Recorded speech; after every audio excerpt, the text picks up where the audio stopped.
Dr. Eric Kelly III and a host of phenomenal speakers from all around the globe for this 7-day virtual event that you don't want to miss.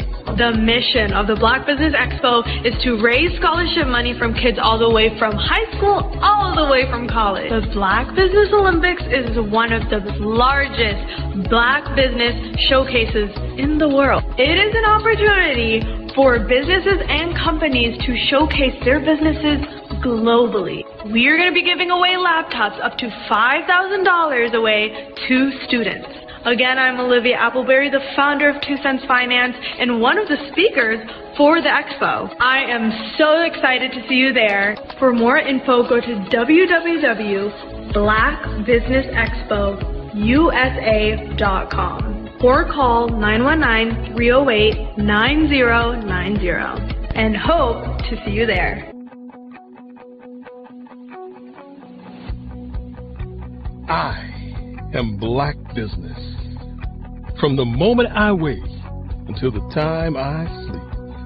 Yes, I am Black Business. I am Black Business. Tell me, are you Black Business? I am Black Business. Do you support Black businesses? Listen, I support Black business because I am Black Business. Black Business Expo, one of the largest business showcases in the history of Black business in the world. The world!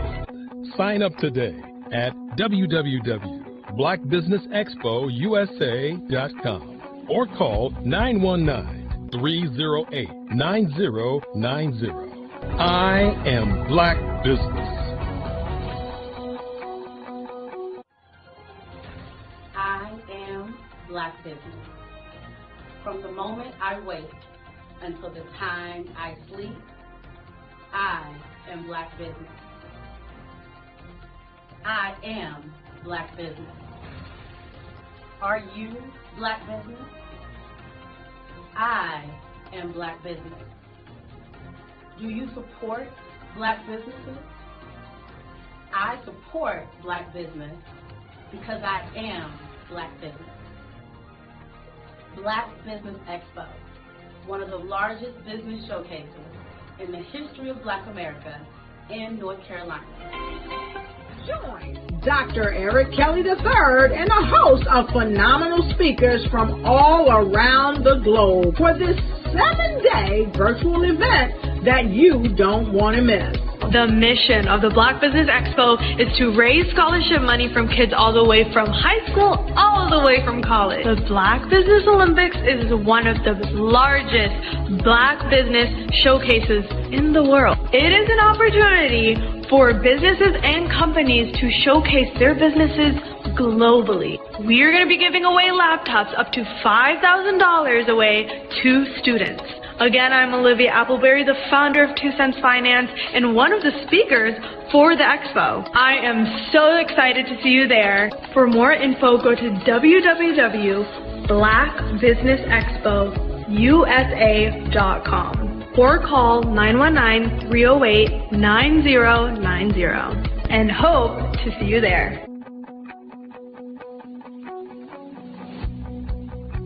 I am Black Business.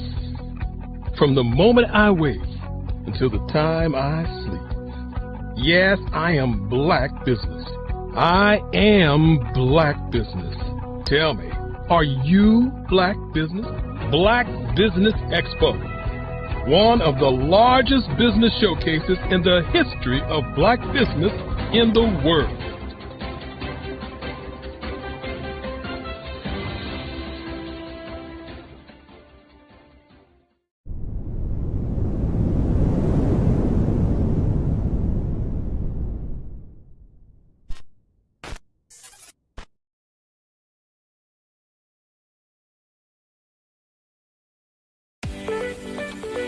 You are in the right place at the right time.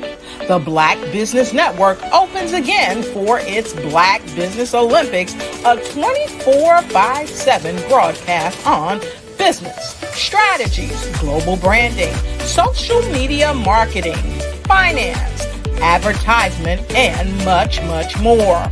Featuring the top, most powerful entrepreneurs and speakers and thought leaders from all around the world as they gather together for this phenomenal event. Join the Black Business Network streaming live into the metaverse, STEM City USA, Black Multiverse, Pod TV, Roku, Hulu, iHeartRadio, Apple TV, YouTube, TikTok, Instagram, Google Podcasts, Facebook, LinkedIn, IBM TV, Spotify, and Twitch. Tune in today and be a part of this amazing movement. The Black Business Olympics welcomes you.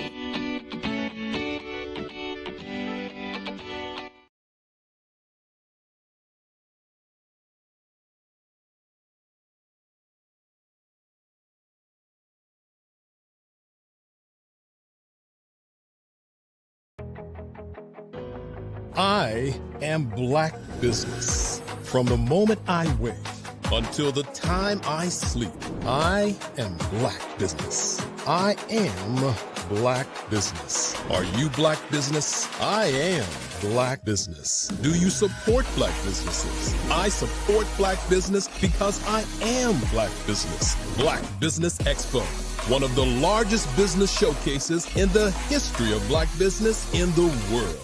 Sign up today at www.blackbusinessexpousa.com or call 919-308-9090. I am. Over the past few years, we've seen the growth of existing and new initiatives focused on financial inclusion, building global networks, and reducing the wealth gap in response to the idea there's not enough seats at the table. Whether their outcomes are to increase the representation of Black executives on corporate boards, ensure an inclusive global economy, or to create new U.S. African commercial pathways, the strategies are often carried out by separate programs. The question is, should they be? With the continent of Africa being home to more than half of the world's fastest growing economies, the youngest workforce, over 400 companies generating more than $1 billion annually, 700 generating more than $500 million annually that are poised for growth, and being the destination of nearly $5 billion in venture capital in 2021. Diversifying U.S. and Africa commercial engagement by building bridges between African businesses and their U.S. diaspora should begin being seen as mutually beneficial. From helping to reduce Africa's enormous capital gap to catalyzing two-way trade opportunities, the COVID-19 global pandemic hopefully has taught us that global challenges and opportunities are more interconnected than we thought. During the pandemic, African companies like Unicorn Flutterwave, insurance provider Reliance Health, ride-hailing app Yasir, and 54Gene, the continent's first bank of DNA on people of African descent, proved that when African companies have access to networks, capital, and information, they grow big, grow fast, and create solutions that are valuable to the world. This is why BeDirect was created. We are the first U.S.-based but African-centric board preparedness and board search company designed to connect U.S. Black talent and corporations to African businesses. Unique and fundamental to BeDirect's success is our process of helping board candidates adapt their experience and networks to an African context before they're connected to high-growth companies that are looking to locally and globally scale. From our focus groups with African business execs and government leaders, we don't ignore the sentiment that business is easy, but people are hard. Having a pool of board candidates with hard-to-access networks and extensive experience across the business life cycle, including successfully raising capital, is table stakes for an initiative like this. So yes, we have that. But corporate or entrepreneurial success in the U.S. does not guarantee success in Africa. Developed alongside industry partners on the continent, our training program, BeDirect Prep, is designed to transpose their experience to create cultural comfort, understanding, and a commitment to helping businesses in Africa scale. Our board governance sessions are African continental and country specific, integrated with cultural awareness and dexterity training, masterclasses led by African industry execs, and mentoring and coaching from African continental-based facilitators. But even more unique to BeDirect Prep, we cap off our training program with an immersion trip to help candidates that have not been to Africa before see and feel Africa's complexity and opportunity from African soil. We all know traditional network-based board placement has historically left a lot of us out of ever really being in the paid board pipeline. Our strategy supports the work of many great organizations that are successfully filling seats at U.S. board tables by creating more tables for those that are still left on the sideline. It's time to start seeing the role and value of U.S. Black talent and businesses on the continent of Africa differently. Old perceptions and habits limit economic inclusion. Let's transition Black talent and the African businesses they will support from the periphery of the global economy to its core. Living in a global lockdown, we all know now how fast local and global economies can change, and see the value of having businesses that hire, strengthen local value chains, and even grow globally. Status quo in any form holds back progress. We must democratize U.S.-Africa commercial engagement by socially and economically connecting cultures that have long been disconnected. It's time for Africa's U.S. diaspora to redefine their global value by helping African businesses scale continentally and globally.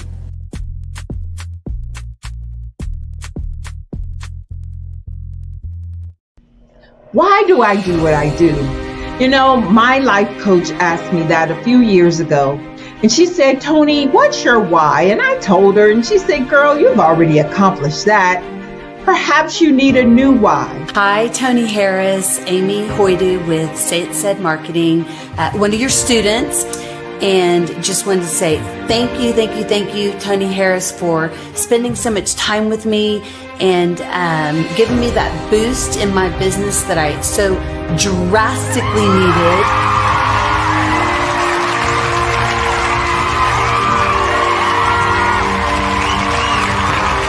My why is to touch, move, and inspire my clients to take drastic steps to be better than they were before they met me. I'm a resource, I'm a connector. I want to help people build deeper relationships that are beneficial to their life and business. That's what I do best. So, first thing you got to do is show up. And speaking is a way to magnetically attract your ideal client to you. How many of you use social media that way? Absolutely, and this is how you look to the world. Drastic steps are the steps that are needed to be successful. And my business is drastic denotes a mindset. Getting out of your comfort zone. Doing something that you don't necessarily feel comfortable doing, want to do, but you know it's a necessary step to be successful in your business. I get the most satisfaction when I see my connections flourishing into relationships long after I am gone. Hi, my name is Jasmine Augustine with Media Jasmine, and I've joined several networking and referral groups in the area. And Network in Action Northeast Houston with Tony Harris Taylor is one of the best organizations that I've joined. I love that piece of what I do, and it is what fuels my fire.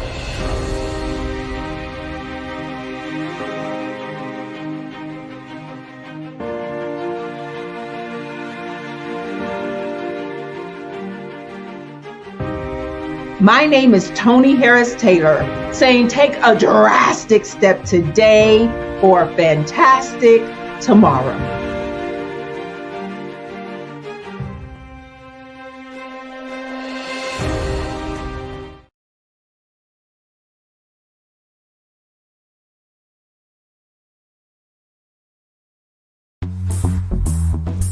Attention all entrepreneurs and companies. Are you looking for reliable and efficient virtual assistants and back office support to help you manage your business tasks? Look no further than Superwoman Business Services. Our team of virtual assistants provides a full range of administrative support services, including operations management, social media marketing, and much more. We also offer website design services to help you create a professional online presence that reflects your unique brand. In addition to administrative support and website design, we offer business development and structuring services to help you grow your business and achieve your goals.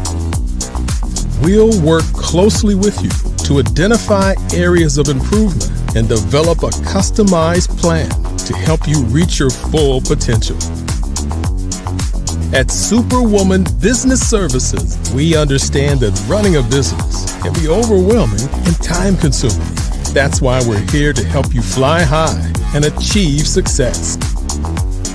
Our virtual assistants are highly skilled, experienced, and dedicated to providing you with the support you need to thrive. Come fly with us and take your business to new heights. Let us help you become the superhero entrepreneur you are meant to be.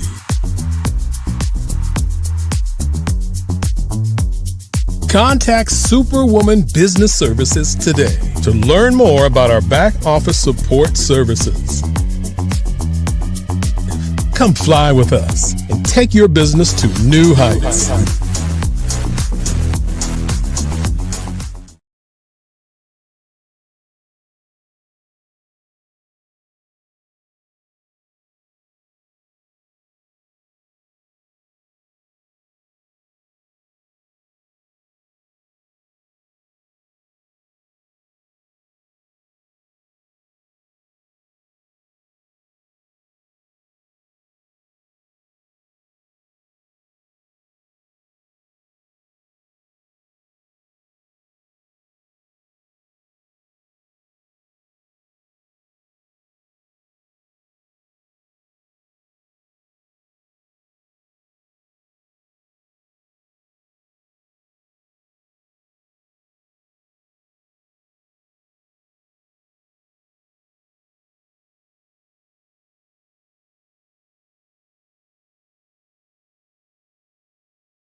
La connexion. La connexion.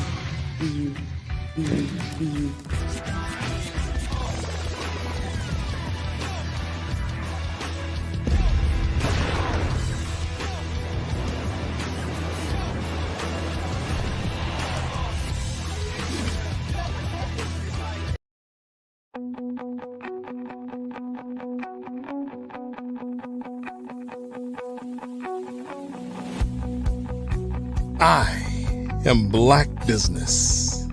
From the moment I wake until the time I sleep. Yes, I am Black Business. I am Black Business. Tell me, are you Black Business? I am Black Business. Do you support Black businesses? Listen, I support Black business because I am Black Business.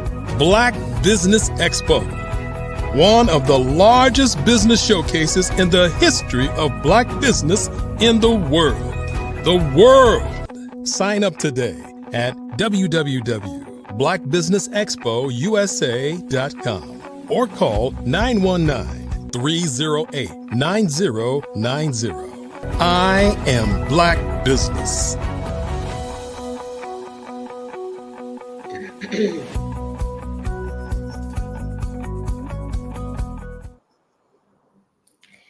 Good afternoon, business owners, entrepreneurs, thought leaders, and corporations. Welcome to the Black Business Network. My name is Samari Preston, and I am your Black Business moderator for this afternoon on the Black Business Network.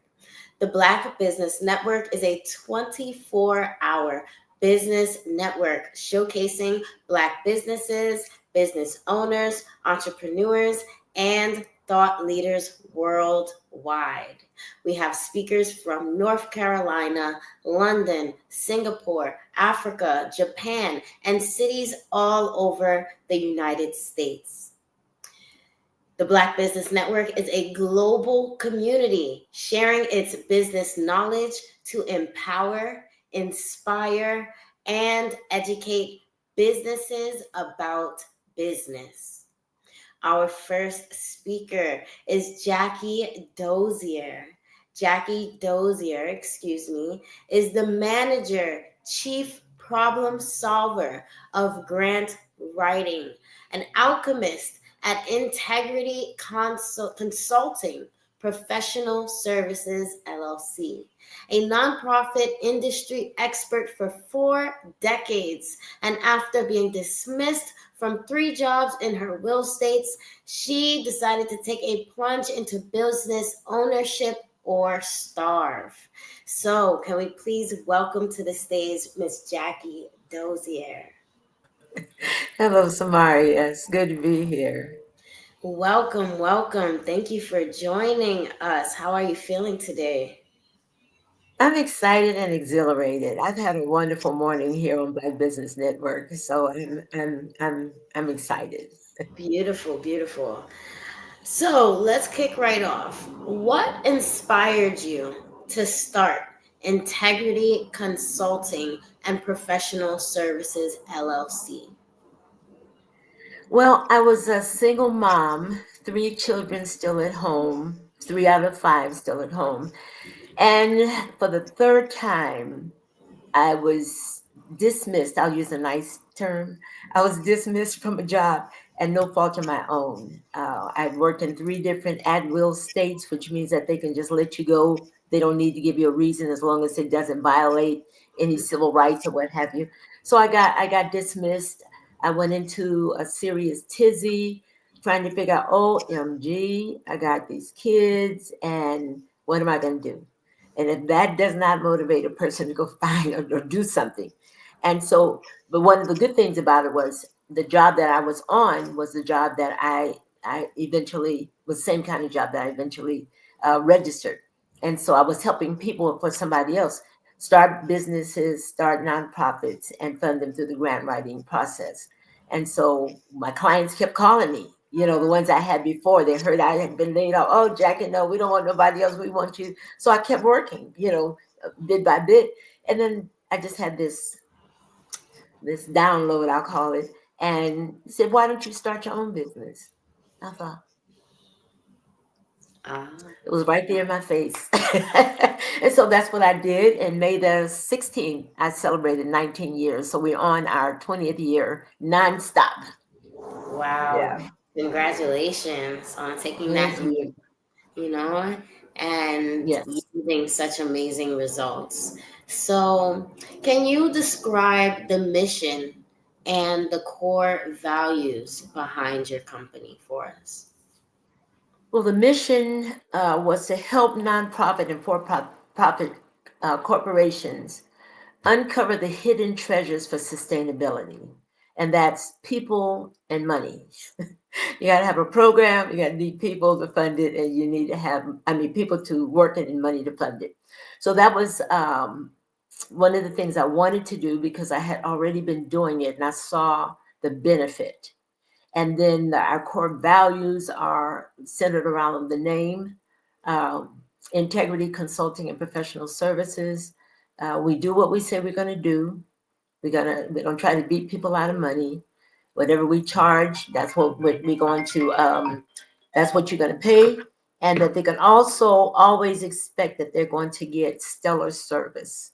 And I've said this many times, and I don't say it shamefully, but I like to hire the best and the brightest people with skills. They don't have to match my skills, but they have to be willing to learn what I learned and then bring yours to the table to improve the business and what have you. And so it's a customer service that people don't leave us feeling bad or having their feelings hurt because of something that we didn't like that they did or that they didn't like that we did, either way. And then finally, more than anything else is that we like to partner with our clients. They're just not somebody outside of us. They become part of us. And so we take good care of our clients to the point where I had to stop a phone calls at 11:52. That's the latest I ever got one. 11:52 at night. Oh no, brother. It was business, but I don't know. We don't. I can't be accessible like that. So yeah, clearly the phone doesn't stop on your end. We see. I had to put a stop to it. I had to So, put a stop to it. Yeah. so even with that, segueing right into the next question, because as an entrepreneur, going from, because everybody's journey looks different. There are some people who never even enter the workforce, they just go straight off into entrepreneurship, right? And I think for a majority of us, we do enter into the workforce, and then we reach that point where we, decide to take that leap like you. However, that's time frame of how long someone could be in the workforce looks different for everyone, right? So balancing life, work, CEO mentality, delegating all the different responsibilities. What were some of the initial challenges that you faced when launching your business? I'm glad you asked this question because it's probably going to be very common to a lot of us listeners. I was raised with a family of 10. I have 9 siblings. One just passed 2 years ago. But and my mother was excellent at delegating work and the spirit excellence, and with all those children in the house, and we never had a house bigger than 3 bedrooms. Our house was always spotless. It was clean. I wasn't afraid to let my neighbors come over or anything like that because we had our job to do and we knew what to do it. And then being the first girl, third girl, there was 7 under me. I knew how to, and my dad was in the Army. And he barked out orders. Not too often though. But I watched my parents, and then my mother told me one time that I was to help her with her children. And so, I think I was maybe about 11 by that time, and most of them were already born. And so I knew how to kind of run a ship, so to speak, from my childhood. I knew how to, you do this, you do this, you do this. And when we got all get together, then we got the job done. So the challenge was not personnel. I knew how to get money, being the grant writer that I am. And I've had several #1 grants in the nation and, with comments in it and what have you. And so my biggest challenge, though, was advertising and publicity. I really did not like the technology for Facebook, and I'm talking about, I'm going back almost 20 years now. And so, but I learned to do it, and I did it on my own, and I did a really good job. I knew how to put stuff together. But my really challenge was really I'm going to tell this, just trusting somebody to do what I want done the way I would want it done at my level of desire. And so I was in an area where, I had a hard time finding people that had the skill sets that I needed in order to advance. So I didn't do a lot. I did the Facebook, but what I did mostly was I told my clients to tell somebody else. If you like what I do, pass the word on. And here it is, into my 20th year, I have honestly only advertised 5 times in these 20 years, and I'm never a week without a client. So it's just still working for me. It works for me. But I am doing the social media. I'm doing some other things and what have you. So I'm trying to stay there so people can find me if they're looking for me. But the word of mouth has been my greatest benefit. But I'm still looking for it. And I just recently, well, in January, I hired a prolific technology person. And so he's taken us to the next level.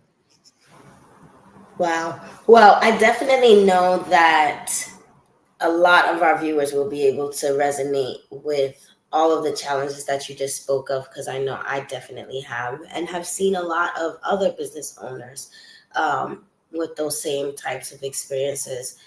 However, I'm glad to be speaking with someone that climbed over that obstacle.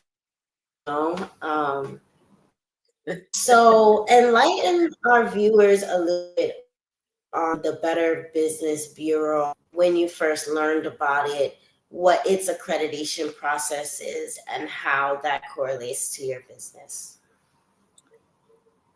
I'm looking back. I say to myself, I should have done this a long time ago. Because when I started when I left, was laid off on the job, what they did was they dissolved the organization that hired me. So it wasn't like I just really got fired, but I was laid off, because of that reason.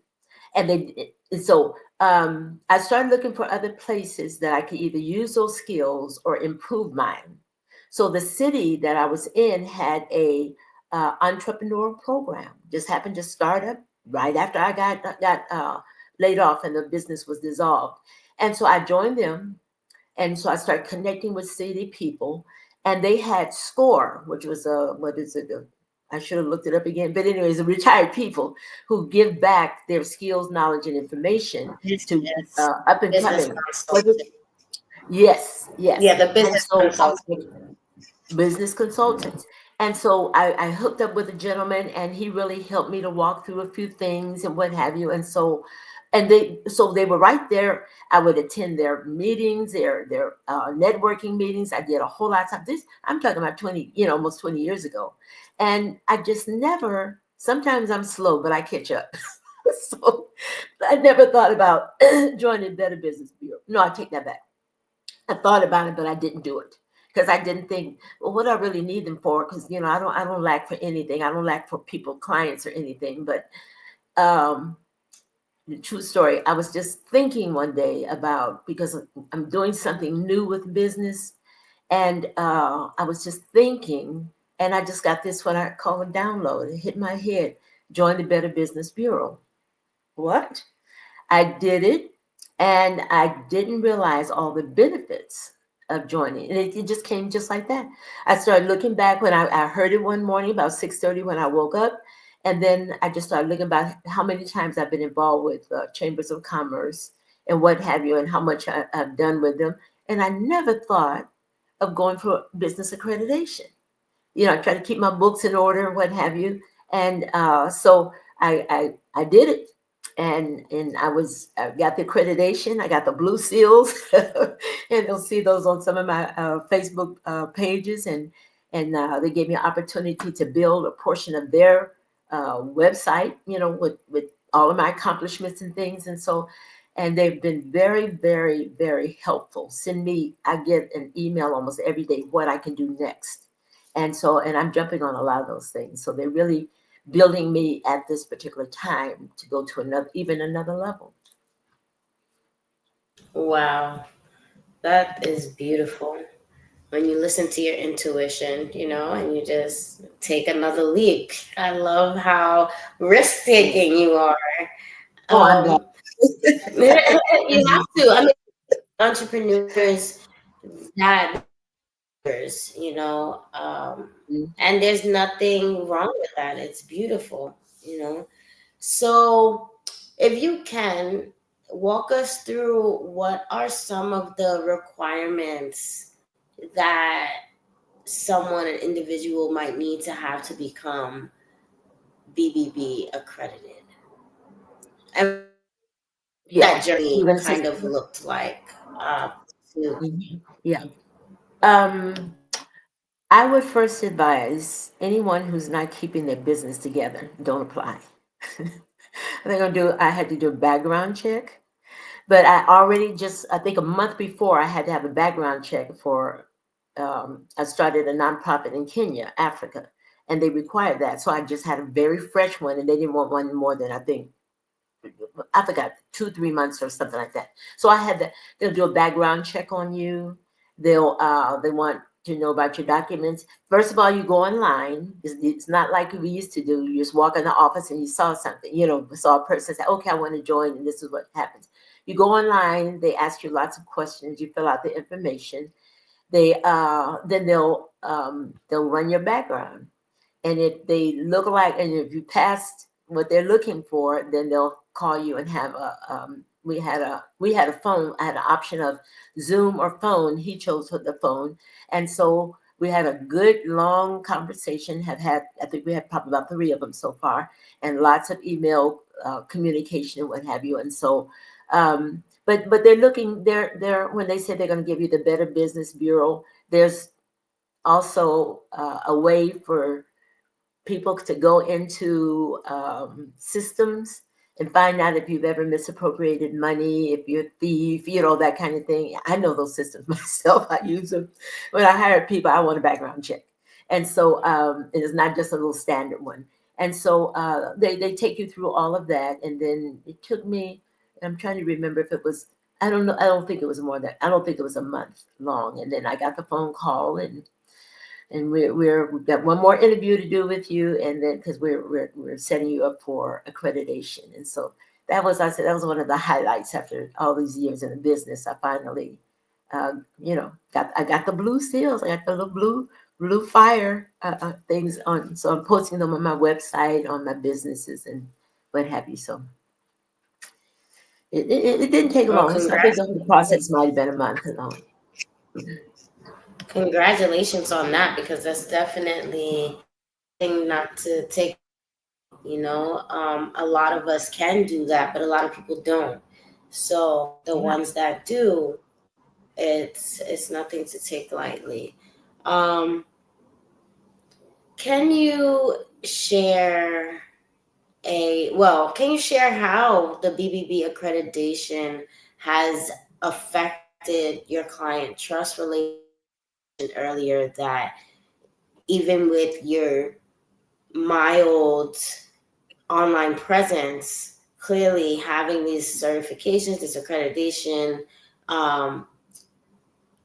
value. But can you enlighten us a little bit on how it strengthened your company's reputation and your client trust? Number one was when I put it on my the Facebook cover page for the business, Integrity Consulting and Professional Services LLC.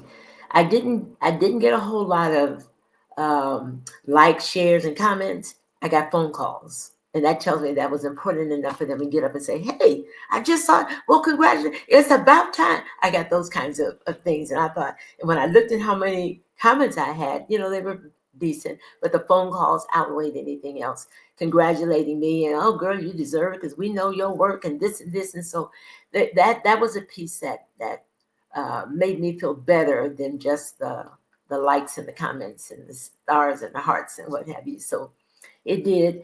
And so people acknowledged the work that I had done, and many of them I'd worked for them, done something for them. I do all kinds of stuff. And it's not just about grants and starting businesses. I do contracts and sponsorship letters. I do scholarship letters, professional services. I mean, anything that you need me to do, I can get it done. Investigating fraud people in the whole 9 yards. So that really did. That was a piece that I think I breathed a little bit deeper or something, because I thought, wow. Sometimes you don't think they'll always say, well, Jack, thank you for this. They'll pay their fees or what have you. But to pick up the phone and call and give you that personal one-on-one touch about something. Because, I got a whole bunch of stuff on my Facebook. I think some of it I took down, what have you. But I didn't get that much attention when I got a certificate for that. And I finished this and I did that and I got that. I didn't get that much attention as I did for the Better Business Bureau accreditation. That's very beautiful. Thank you for sharing. Thank you for sharing that. So, what could you add to our viewers from this experience, the past 20 years, 10 to 20 years of really becoming more current? Of really becoming more current with technology and just utilizing resources, delegation. What have been the most valuable lessons you have learned throughout this journey? Great question. And the answer is pretty easy, and a lot of us probably overlook it. I go for the young people. there's some things I like learning, and there's some things I know I need to know. So I'll take classes and what have you to get the basic knowledge so that I know how to instruct somebody else. But these young people got it. My one of my grandsons, he was, I don't know if he was 2 at the time or 2.5, was his dad bought him a tablet. And I'm thinking, what is a 2.5-year-old going to do with that one? But I had already learned from a previous grandchild who was 18 months old. Her mother bought her tablet back. She's 20 now. Bought her tablet back, and she told me how to operate it. So I think our biggest thing is we got to stay with these young people. They're going to keep us up on everything that we need. They're going to help us to learn the stuff that they just take for granted. And I was on a Zoom on Sunday with my oldest son's 4-year-old, and he come and showed me, Grandma, my tablet. He had gotten a big tablet and knew how to work the thing, and he's 4. He just turned 4 in June. So those guys are going to be the ones that's going to talk about the innovation that's happening in the world today. We better stick with these young people. And there's oftentimes a lot of friction, and there's a lot being said about the boomers, the millennials, the Gen Xers, and all the other people working together. There is a system that will make that work. It will listen to what the research is saying and what they're asking themselves. But they don't want to work like I was a workhorse. I'm still a workhorse. People see my light on at 1, 2, 3, 4 o'clock in the morning, but my doctor told me to stop it. But we can use the benefit of these young people and let them work the way that they want to work. If they want to work remotely, let them work remote. My greatest, my tech person lives in another city, and we just, we do everything. He'll send me drafts and what have you, and so and then I have another one in Nigeria, and it doesn't miss anything. I don't have to worry about them whether or not they punch the clock to earn their money. You know what I'm saying? They don't have to be there 8 hours a day and take a break or what have you. So I think our young people are going to be our saving grace. Yeah. And those young people will have temper tantrums, not only little babies, if you take the electronics away from them, but the grown folks will too. It's like I have one of my granddaughters I think she just turned 13, and she would go to bed with her phone in the bed with her, and you see the light. And I had to tell her about the radiation thing in order to get her to stop doing that, and so that's not healthy. I had to learn for myself to keep that phone away from you as much as possible, except for when you need to talk. So, but they got the skills, and they're quicker to learn because their brains are still, being formed and what have you. And so we need to take advantage of that and not fight these young people about how they don't want to be like us, And so I had to learn. I have 5 children, and so I had to learn the same thing with myself. Let them be their individual people. Let them work. And all 5 of my children, except for the oldest one, 4 of my children and my 2 daughters-in-law and my son-in-law started businesses for all of them, and the granddaughter. And so, it's we need to let them do their thing. We really do. So that was one of the things I learned probably more than anything, and that was a lesson learned 15 years ago, maybe. And I haven't I profited from that simple message that my grandson told me, and a lot of things that he's told me about technology, and he showed me has helped me even operating my cell phone. I mean, I keep upgrading the iPhone, and every time you upgrade, there's something new in it. I go, now what is this? I gotta learn. So, yeah. Wow. Well, definitely a powerful share and a powerful testimony you are to knowing, having knowledge and applying the knowledge. Because a lot of people, we hear them say the children, but to actually say you started businesses with each one of them is beautiful for, I think, our viewers to see. Extremely empowering and inspirational. So as we're coming to an end, can you please share 2 pieces of advice that you would give any other entrepreneur? And you've dropped many gems, but to close it up and sum it all up, what advice would you give another entrepreneur who is and should be considering becoming and gaining that BBB accreditation? I would tell them the first thing is to make sure that they're operating ethically. There's a set of rules and regulations that govern the limited liability corporation companies, or the LLPs, the limited liability partnerships, and those are the two I know about more than anything else. You've got the S corp and that kind of thing, but those two, make sure that you know what you're supposed to be doing, how you're supposed to file your taxes. Because I had one of my clients, and well, he's been my client for 5 years, and so but I only do certain things for him, like file the annual reports. And it's amazing how sometimes they don't know, or the communication didn't go across well, or they didn't understand this foreign language and nonprofits, and so they don't file the necessary stuff that they need to file. And then they come to me, I go to the Secretary of State, and they've been revoked, and what have you, because for not filing paperwork. So for anybody that wants the accreditation, I would tell them, make sure your paperwork is in order. You have filed your annual reports. You filed, the government will give you a little extension on filing taxes and those kinds of things. And so, but you need to have something on file to show that you are a legitimate business. And so it's very important that, because when they ask for those kinds of things, you can't put them on hold for 6 months while you go do something. And so for me, it just so happened that I had gotten the background check for Kenya, but I got it in the state where I'm living. And so I was able to produce that really, really quickly. And then my hire person, they wanted to know everybody that you hired, and you had to give them paperwork on them as well. So it's a word for us to get our houses in order. And that's not only professionally, but everything about you. So that was probably the most important thing. File your paperwork. And I will throw this a little tip out really quickly, because some nonprofit and for-profit owners, well, I filed it, but I never made any money in it, so I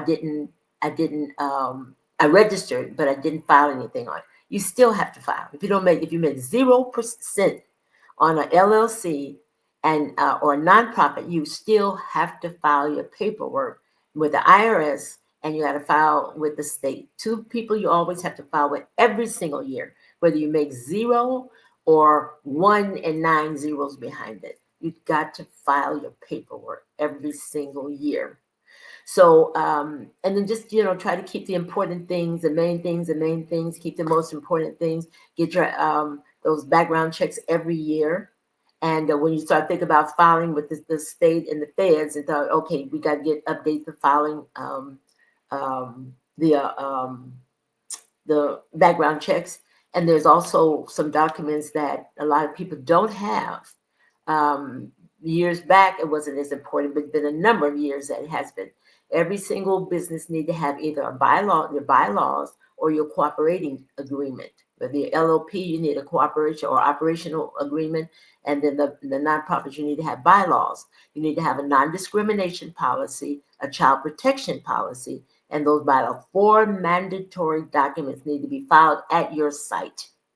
And then there was the other one is about commingling funds, spending nonprofit money and out of spending personal money out of nonprofit money, that kind of thing. Just pay yourself something, and once or twice a week, you can just determine when you want to get paid by your board policies. So just and if they don't know how to run a nonprofit, the best thing that has ever happened to me, get yourself a coach, get yourself a consultant, and let them mentor you, or a mentor, and let them mentor you, and they'll check in with you every year. What is it that you need now, or every 6 months, once you know what to do. So it's very important that you know what you're doing when you're running a business before you go to BBB, because you don't want to be embarrassed, and you don't want that to be a flag on your business. Great, great advice. I'm so glad that I ended up asking you that question. So, whomever is listening, I hope you were taking notes because she just dropped a whole bunch of gems. So, looking ahead, what are your goals for Integrity Consulting and Professional Services LLC, especially now that you are an accredited business? What is in the projection for the next 20 to 30 years? What can we look forward to? I'm trying to replicate myself. I've done it well with 4 out of my 5 adult children. Uh, my all of my in-laws, my 2 daughters-in-law, my son-in-law, and now a granddaughter, and then I have 2 teenage grandsons who've gone off to college, but they're already working businesses. And so got their little Cash App card, they got money in the bank, what have you. And so, but I really want to, what I would really like to do, I think it's right here. I wrote a book, here it is. I wrote a book on the strategy that I have used. I'm sorry, this is a sample. I got really real ones that don't have the lines in. But I wrote my strategy for grant writing in this book called The Sexy Model Guidebook for Confidently Writing Successful Grant Applications. I put sections of a grant that got funded in here so that people will know what it looks like. And there'll be understanding when they say, do this, this, this, and this. You don't have to necessarily go up in your head. You go to the book and that's what I'm supposed to put there. And you write it in that way. So I'm doing something really, really, really exciting right now in technology. That's why I had to hire this guy. And we're producing an app that will take all the heavy load out of the reading. You can lay in your bed at nighttime, pull it up and start writing your grant, and we're loading it with resources and a lot of stuff that you don't have, if you don't want to go online, but there's even instructions on how to Google in order to make sure you get accurate information. So we got that. I would say it's about 95% done. We're gonna find some of my older clients I've been writing for that are more familiar with it and do a beta testing on them. And then we're going to find people who've never used it before. Because I think I'm too good to keep this a secret any longer. And that's not brag, that's fact. I want to give this thing away. I mean, I want to teach other people. It's not free. Because it took me all these years, 37 years, to learn how to write grants and perfect them to the point where we are today. So that's the next really, really big piece. And it's because the vaults at SAM.gov and in these 385,000 foundations across the United States, they got money in them. And people are afraid to write grants. It's not a fear thing. We fear the unknown because you don't know. And then maybe somebody told you and it sounded too difficult. But grant writing is a skill. You get better and better the more you do it.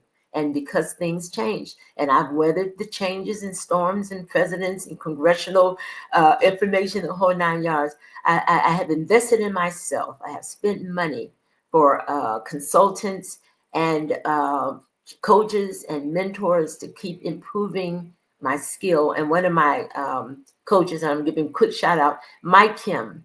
He's the name of his book is You Are the Brand. And he was the one that made me, he said, Jackie, why are you so good? I couldn't even answer that question. And so we're working with him for 6 months. And then he pulled it out of me. He said, now it's time to write the book. And if it wasn't for Mike Kim of You Are the Brand, I probably never would have got to the book. And then the book led us to other things. And so right now we're getting a team together. I want to train grant writers on the sexy model because it works without fail. If you do what you're supposed to do and you keep practicing it, then I'll have a lot of Jackie Doziers all around the world. So that's my next plan. So not to give up, not to retire, but to pass on this skill so that we can have somebody competent in the space that we're in the nonprofit industry, who people can go to and don't think that they're going to be cheated out of money. And believe me, the biggest loss I ever had was $550,000 from cheating. somebody cheated me out of a grant. I partnered with somebody, and and I'll leave it at that. So, but the end of that story is something else. But anyway, so I want them. So the integrity piece is important, and then to be able to write the grant proficiently. And so very shortly, I'm going to put out a call for grant writers that they don't have to ever have written a grant before. The early learners, beginners, the emerging, those that write grants, and sometimes get them, sometimes don't, and I don't know why. I got the background story for them, and I want to share that with them. So you have my email. You have my email, right? Okay. I'll put you on. I'm on that email blast. Yes, ma'am. Yes, ma'am. That to me, I tell you, I like smart people. And because it deeply resonates with me, and as I said earlier, I love to see, because I come from this, when you give back and what it really looks like to give back. And I think that especially on this platform, Black Business platform, for our community, is beautiful to see elders who have had a certain amount of experience that gives them mastery and expertise, really giving back and planting more seeds so that we can have more masters in that industry with those skills. And I think that's all it's about. So, like I said, you have my email. Everybody on here, Miss Jackie, how can everybody stay connected with you? Where can they find you? Please share.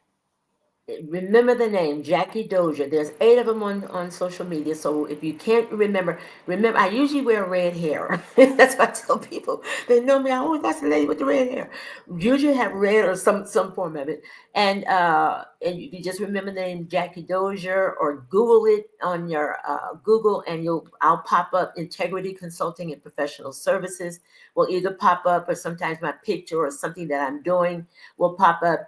And so just find me. And I am looking for about 25 people that I can use for this initial training. And I guarantee you, when I get finished with you, you'll make money for yourself and other people as well. And I won't be jealous. There's so much room for more. We need more good grant writers. Yes, there's enough room for everyone. There's enough room for everyone. So if you're being called, if you've already been called and didn't take that leap, here's your calling today. Jackie Dozier, we appreciate you for bringing your expertise on the platform, sharing on this platform today. We know we will probably see you again, because this platform loves you and you love us. So as we love to say on this platform, genius is common, and we will see you on the other side. Have a great day.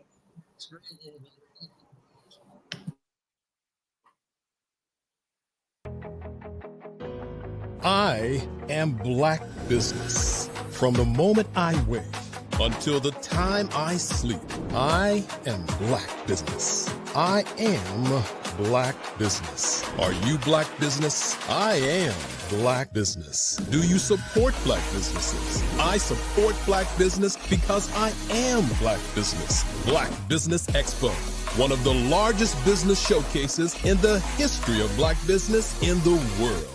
Sign up today at www.blackbusinessexpousa.com or call 919-308-9090. I am Black Business.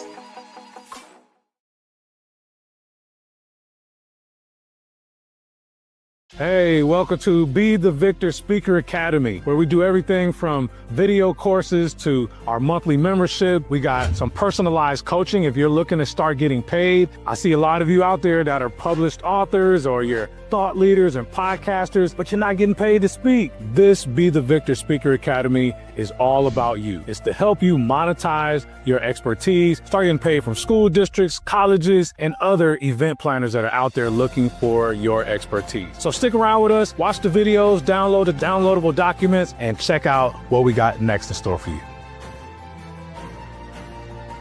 Sometimes you got to hear the news from the Black perspective, and more specifically, Black publishers. And that's exactly why you have to download the Hey Tie app, the largest mobile app delivering breaking news, videos, and podcasts from 200 of your favorite Black publishers. Yes, 200 Black publishers delivering news as it happens, literally all in one app. Go to HAYTI.com or download the app in the Google Play Store or Apple App Store. It's completely free, along with information that you can trust, so go check them out.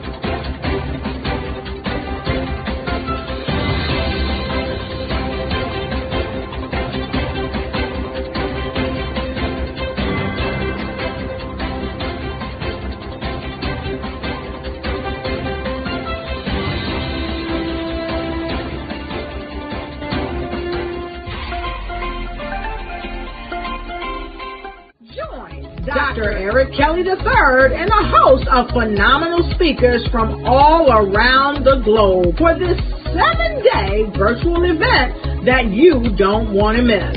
The mission of the Black Business Expo is to raise scholarship money from kids all the way from high school, all the way from college. The Black Business Olympics is one of the largest Black business showcases in the world. It is an opportunity for businesses and companies to showcase their businesses globally. We are going to be giving away laptops up to $5,000 away to students. Again, I'm Olivia Appleberry, the founder of 2 Cents Finance and one of the speakers for the expo. I am so excited to see you there. For more info, go to www.blackbusinessexpousa.com or call 919-308-9090 and hope to see you there. I am Black Business. From the moment I wake until the time I sleep. Yes, I am Black Business. I am Black Business. Tell me, are you Black Business? I am Black Business. Do you support Black businesses?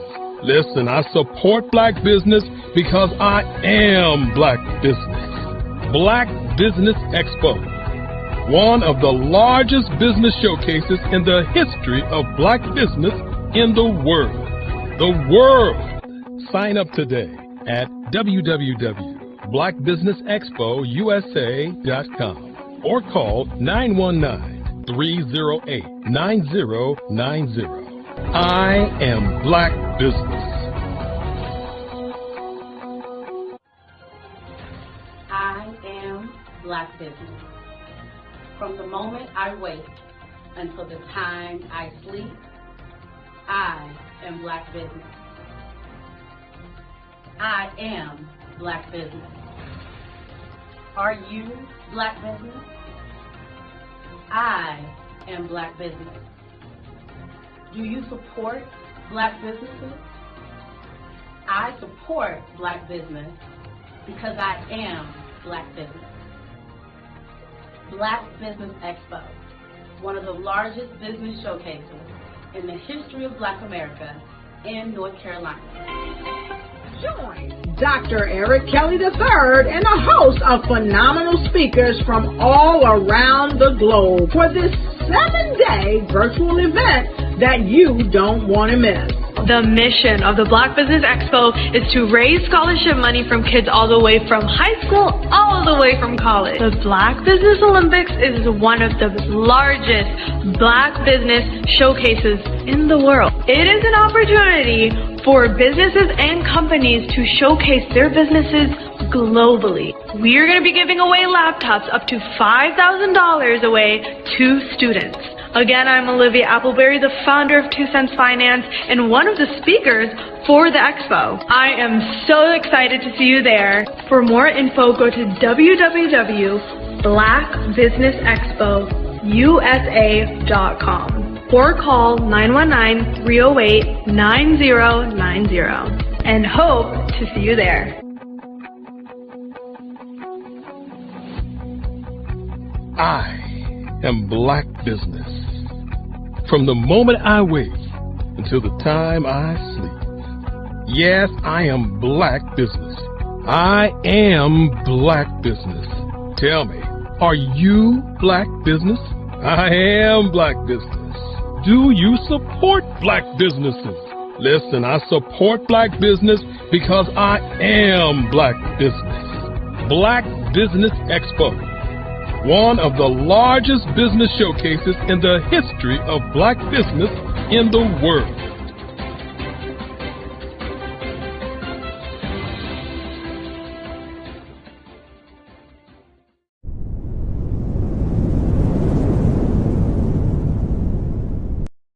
I am from Washington, D.C., but I was raised in Durham, North Carolina.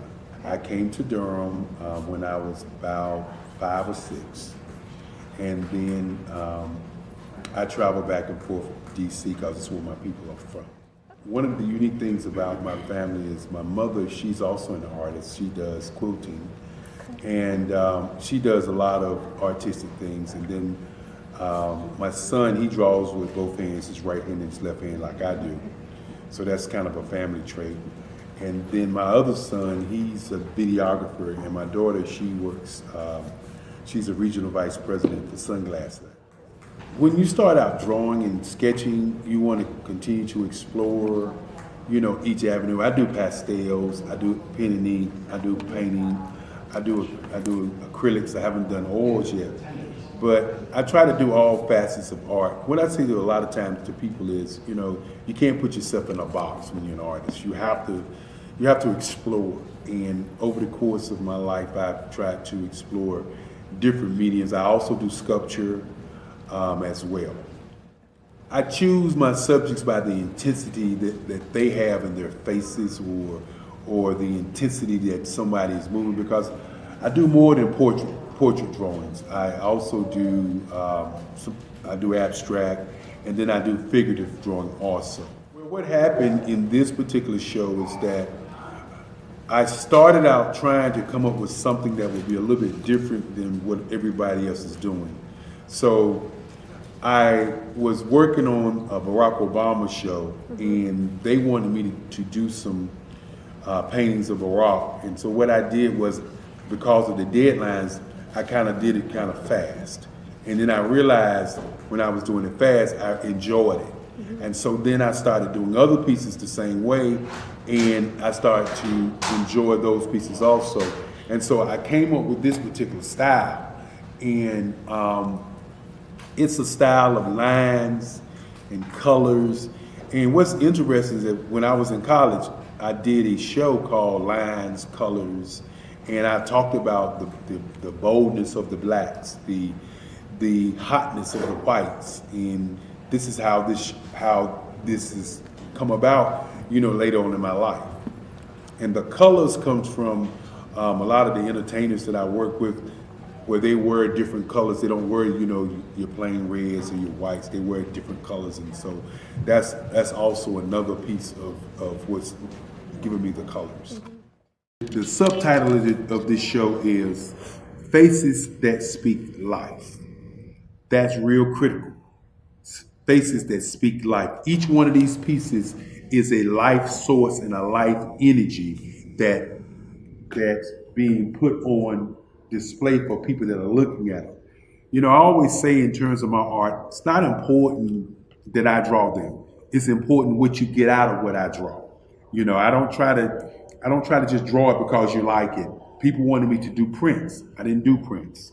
You know, people asked me to do different people, but the people that I choose are people that make a difference in the lives of people in the world. So the human landscape idea was, again, as I say, the lines represent your emotions, it represents your ideas, and it represents your journey as a human being. And that's why you get the different pieces and the different looks. And as you notice, I try not to do one look that looks alike another look. And that's what's the most important part of this show.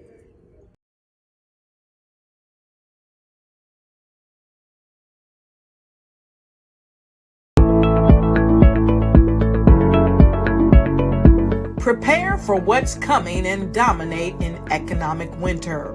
Stand strong and thrive by showcasing your great products and services globally through the Black Business Network and Black Business Olympics. The Black Business Network has showcased over 2,000 companies with over $7 billion in sales each year. Over 10 million attendees have viewed the rebroadcast each month.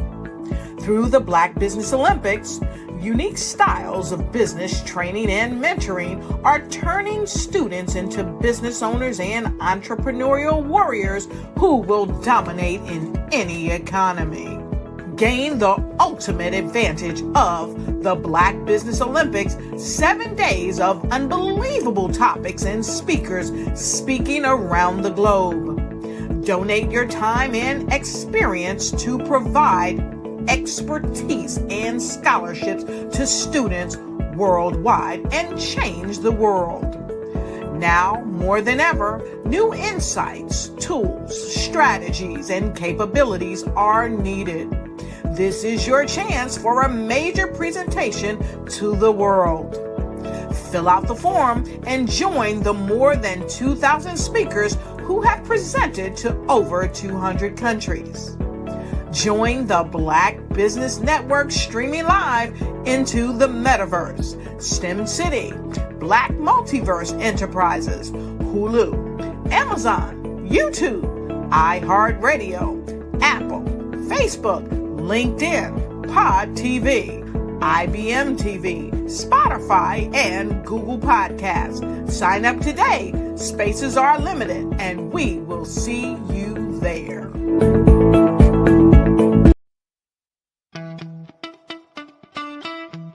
How many times have you been asked to help someone you didn't even know, a student, a business entrepreneur? Or did you ever even ask, where did they end up? That business, that friend, that entrepreneur. Well, just maybe they ended up in a gang, bankrupt, homeless, or worse, dead. Maybe they turned to crime, drugs, and alcohol. Did you ever wonder? Did you destroy their dream, or was your life always so easy?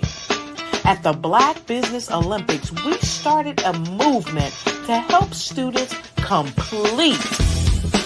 Give them hope and foster success. Help them to leave their dreams of providing laptops, computers, and up to $5,000 in scholarship funds. Today, we ask you to help a student, a business owner, or an entrepreneur to realize their dream by sponsoring them, supporting them, and buying from them. Consider this. With $1.6 trillion in our Black community, we only ask for a small donation for our students, our businesses, and our entrepreneurs. And you can change a life today. So I ask you, what are you going to do? Sit on the sideline and watch our students in high school be losers, miss out on their dream from lack of resources? Or are you going to donate to the movement and change their future and yours as well? Give us a call today at 919-308-9090. Change their life by investing with action to the Black Business Olympic Fund. The Black Business Olympics, one of the largest business showcases of Black business in the history of the world.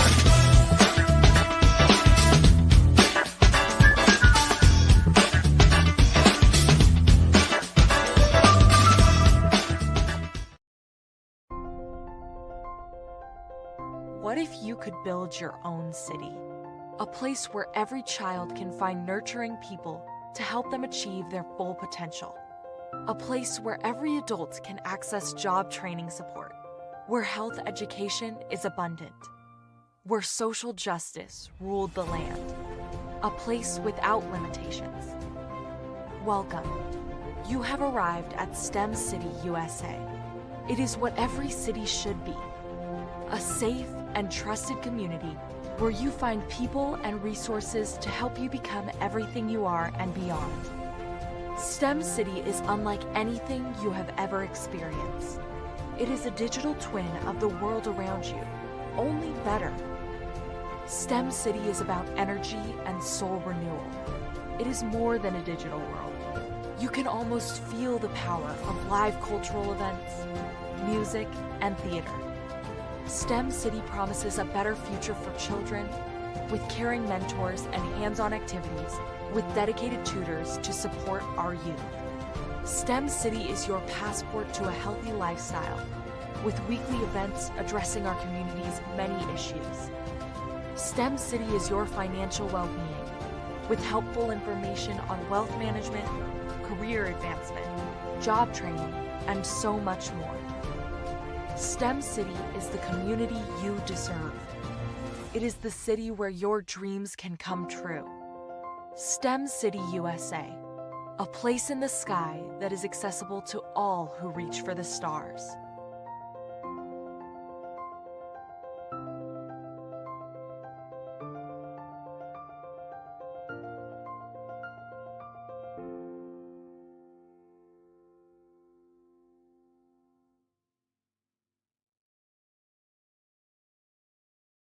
Black Americans consume 32% more media than any other group in the United States, yet they own just 4% of it.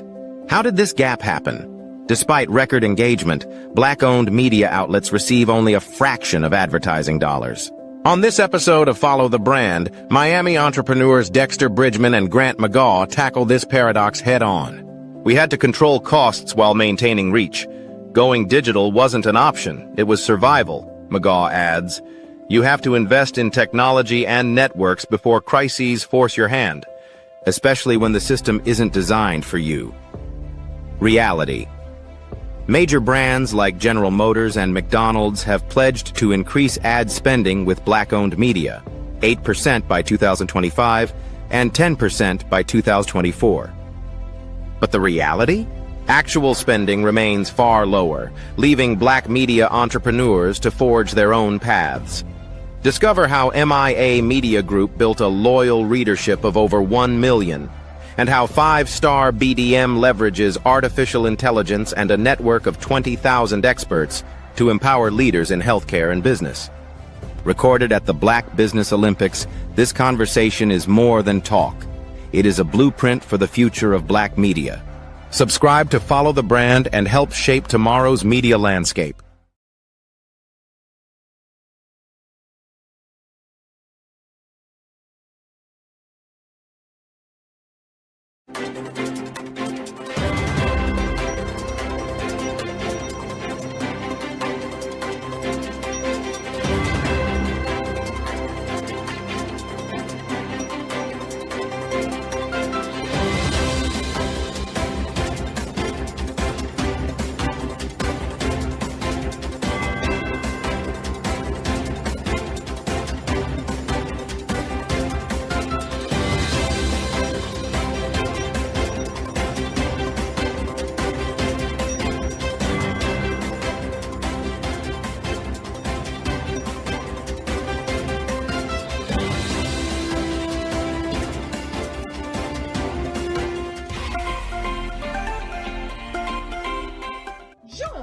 Dr. Eric Kelly III and a host of phenomenal speakers from all around the globe for this 7-day virtual event that you don't want to miss. The mission of the Black Business Expo is to raise scholarship money from kids all the way from high school all the way from college. The Black Business Olympics is one of the largest Black business showcases in the world. It is an opportunity for businesses and companies to showcase their businesses globally. We are going to be giving away laptops up to $5,000 away to students. Again, I'm Olivia Appleberry, the founder of 2 Cents Finance and one of the speakers for the expo. I am so excited to see you there. For more info, go to www.blackbusinessexpousa.com. or call 919-308-9090 and hope to see you there.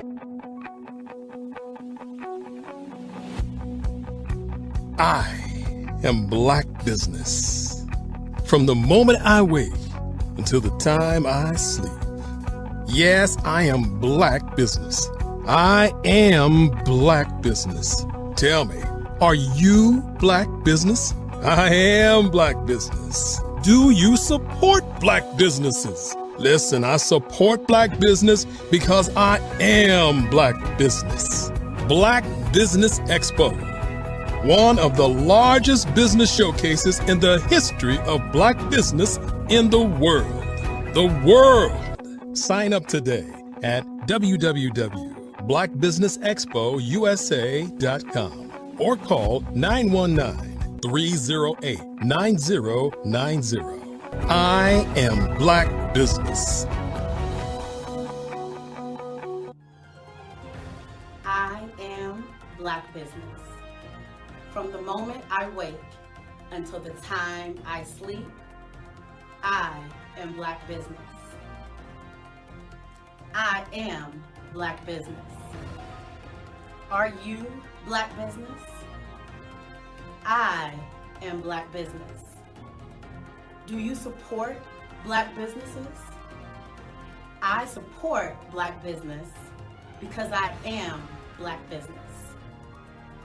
Black Business Expo, one of the largest business showcases in the history of Black America in North Carolina.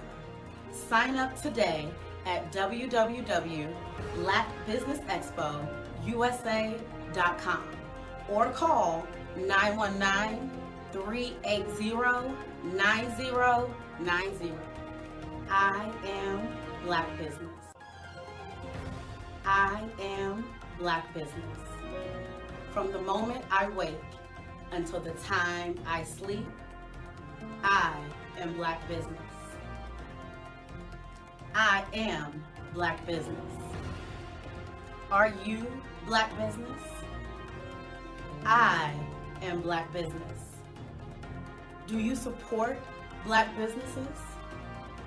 I support Black business because I am Black business.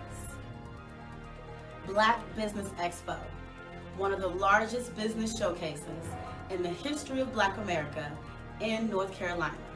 Sign up today at www.blackbusinessexpousa.com or call 919-380-9090.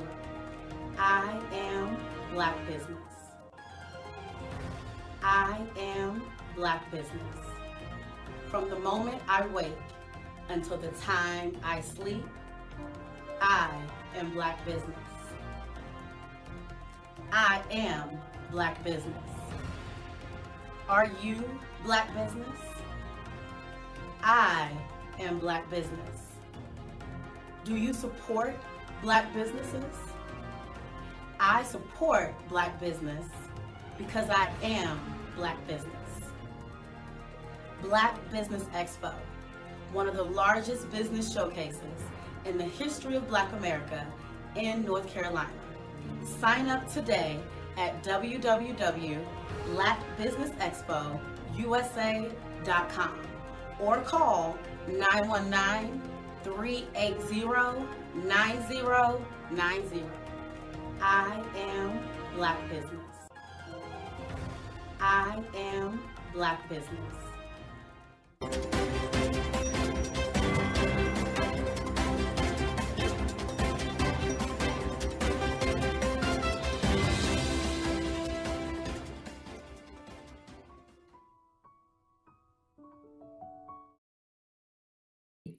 On the Black Business Network. The Black Business Network is a 24-hour business network showcasing Black businesses, business owners, entrepreneurs, and thought leaders worldwide. We have speakers from North Carolina, London, Singapore, Africa, Japan, and cities all over the United States. The Black Business Network is a global community sharing its business knowledge to empower, inspire, and educate businesses about business.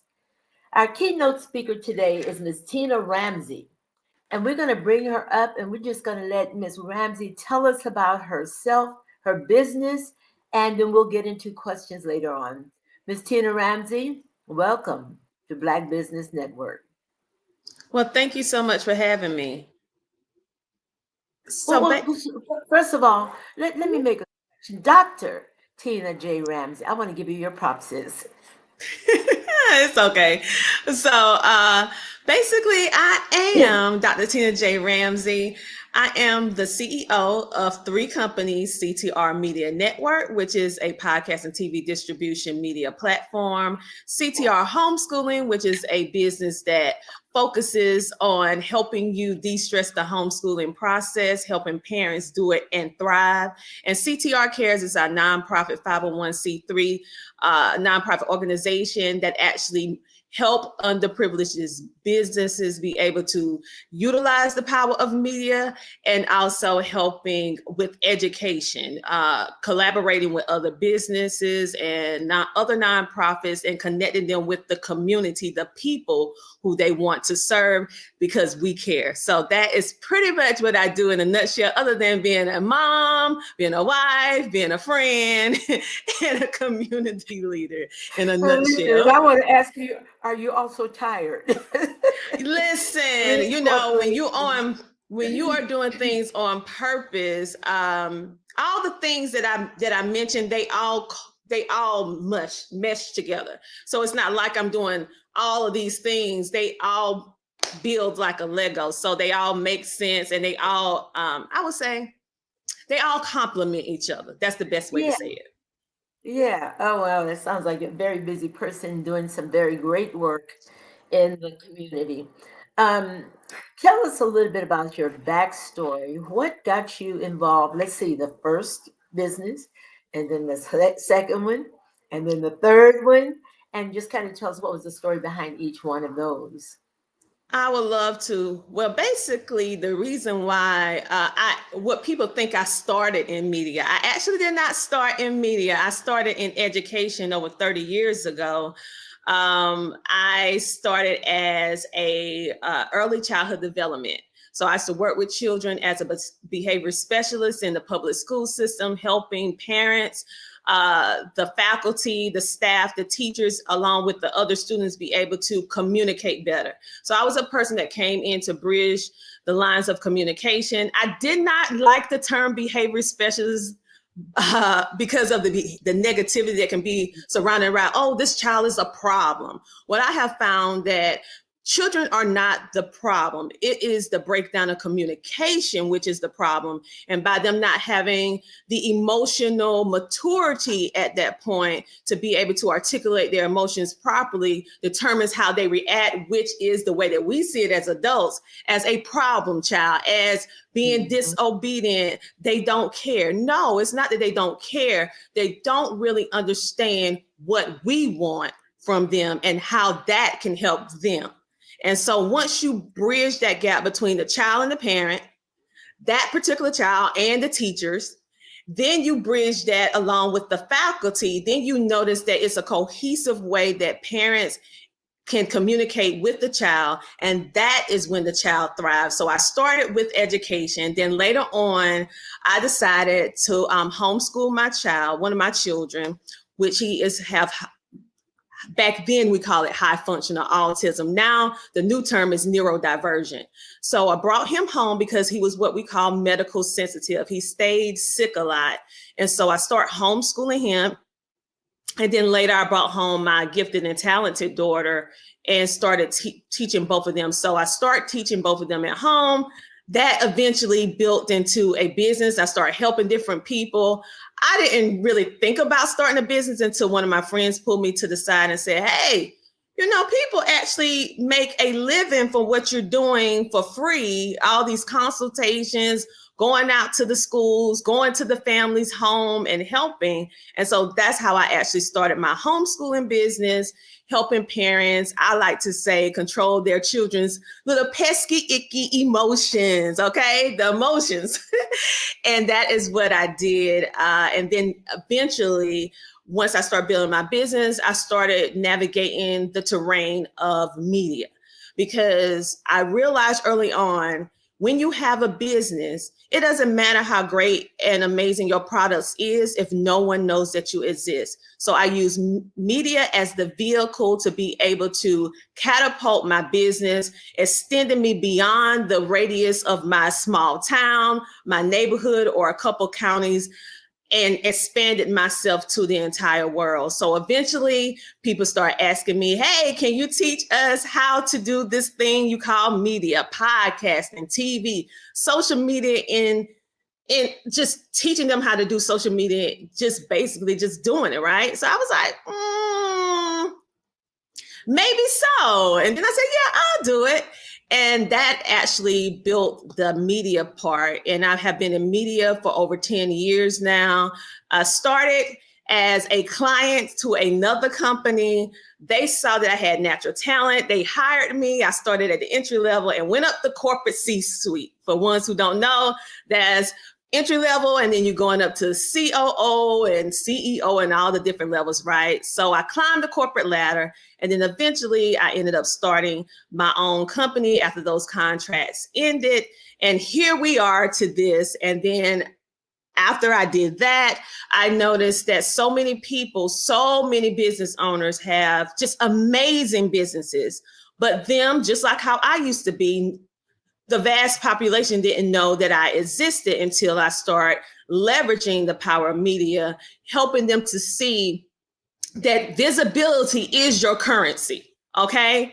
There is a new type of money out here that most people are not tapping into, and that is your visibility that can actually help sustain you. It can actually help other people, and it also can just take you to a level that you have never imagined, and you can do it from the comfort of your home. And that is what birthed CTR Cares, because I saw, again, it needed to be a bridge between business owners and visibility, the lack of knowledge and understanding that goes around media, and being able to be a healthy medium between the both, along with holding their hand, giving them accountability, but also giving them the strategies that are not overwhelming, and pretty much as turnkey as we can get it at CTR Media Network, being able to take their business from not being known at all to being known in over 350 million households in 140 countries.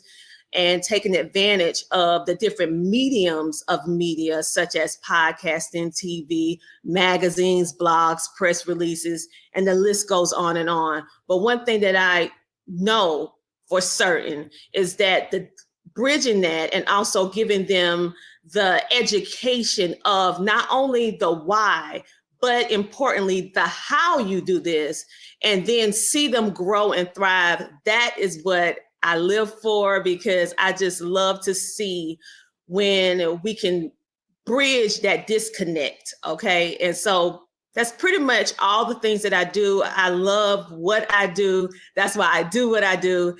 I would do it even if I didn't get paid. So I tell people, if you want to be an entrepreneur, because it's not an easy road to navigate, but do something that you would do even if you wouldn't get paid, and then you will find yourself going to it every single day that you have, because you literally love what you do. You love what you do. And so that's pretty much how I went from education to media, and then community in a nutshell. And that's pretty much how the CTR entities, I would say the CTR empire that God has blessed me to be able to do. Well, thank you. I'm glad you mentioned God. So the next question is, how does your faith influence your approach to leadership and decision making? Well, it is my foundation, because at the end of the day, these are not my people. These are not my customers, my clients, these are just the people that God enabled me to be able to help with the gifts, skills, and talents that he put inside of me. And so as long as I remember that I am on assignment to help them and I treat them the way that I initially want to be treated if I'm in someone else's business, and then I express and give that same type of vision to our team and our staff, because it cannot just be with me. Okay. The ones who you bring in to actually help to assist you with your business and your brand have to have the same foundational pieces and the same core values that you have. So making sure that not only myself, but also my staff, my employees, independent contractors, ambassadors, supporters, they all know what the core is, and making sure that I do my very best, because at the end of the day, I'm imperfect.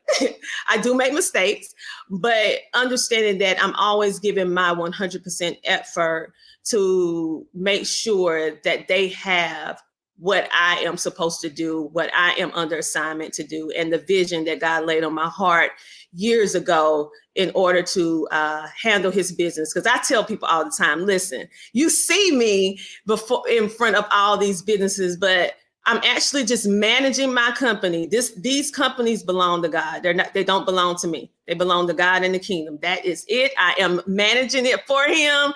As I stay obedient, he still allows me to be able to manage his people, his businesses, his way.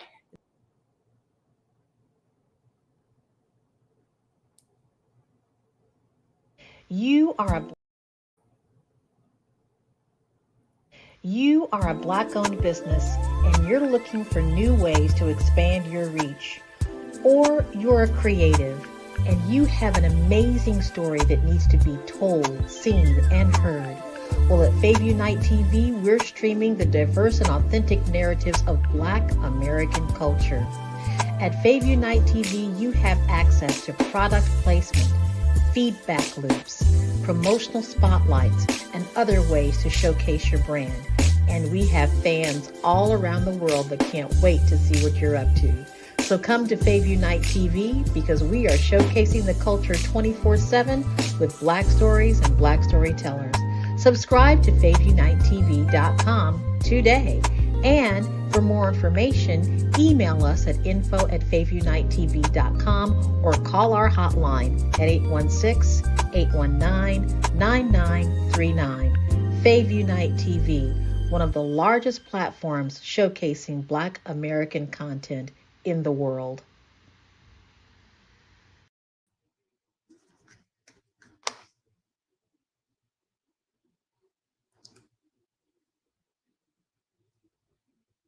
I can't hear you.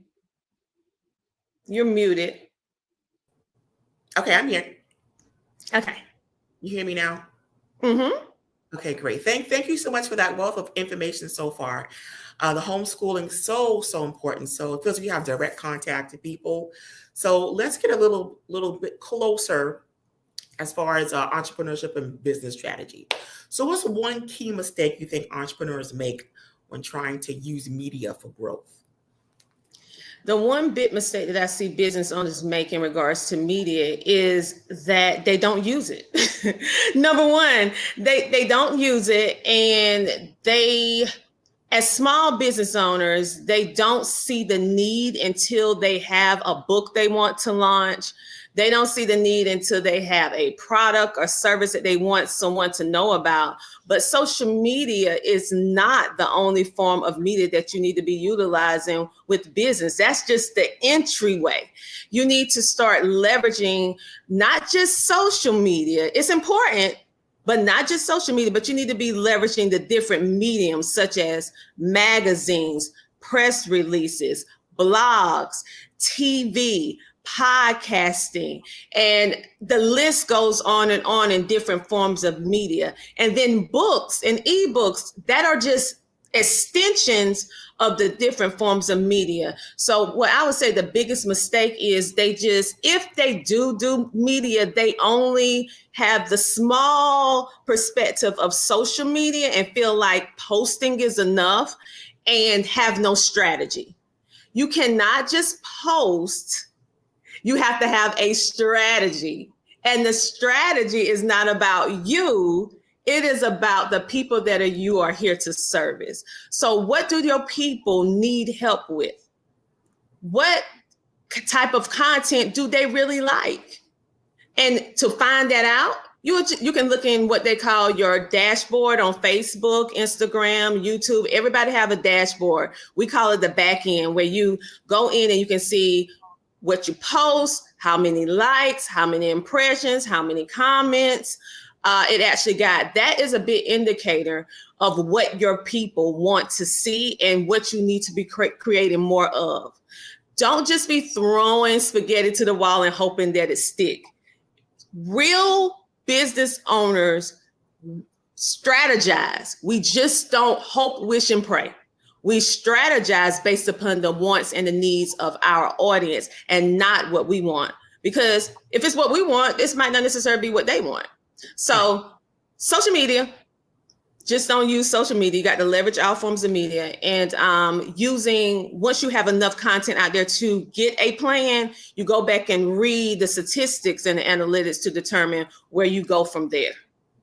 Oh gosh, that sounds like a lot to do. Okay, let's back up just a little bit. So how can small business owners get started with things such as podcasting or TV without feeling overwhelmed? You said a lot. It's a lot for us to do as entrepreneurs, as individuals. So how do we get started? Let's just take, for example, just the podcasting without the feeling of overwhelmingness.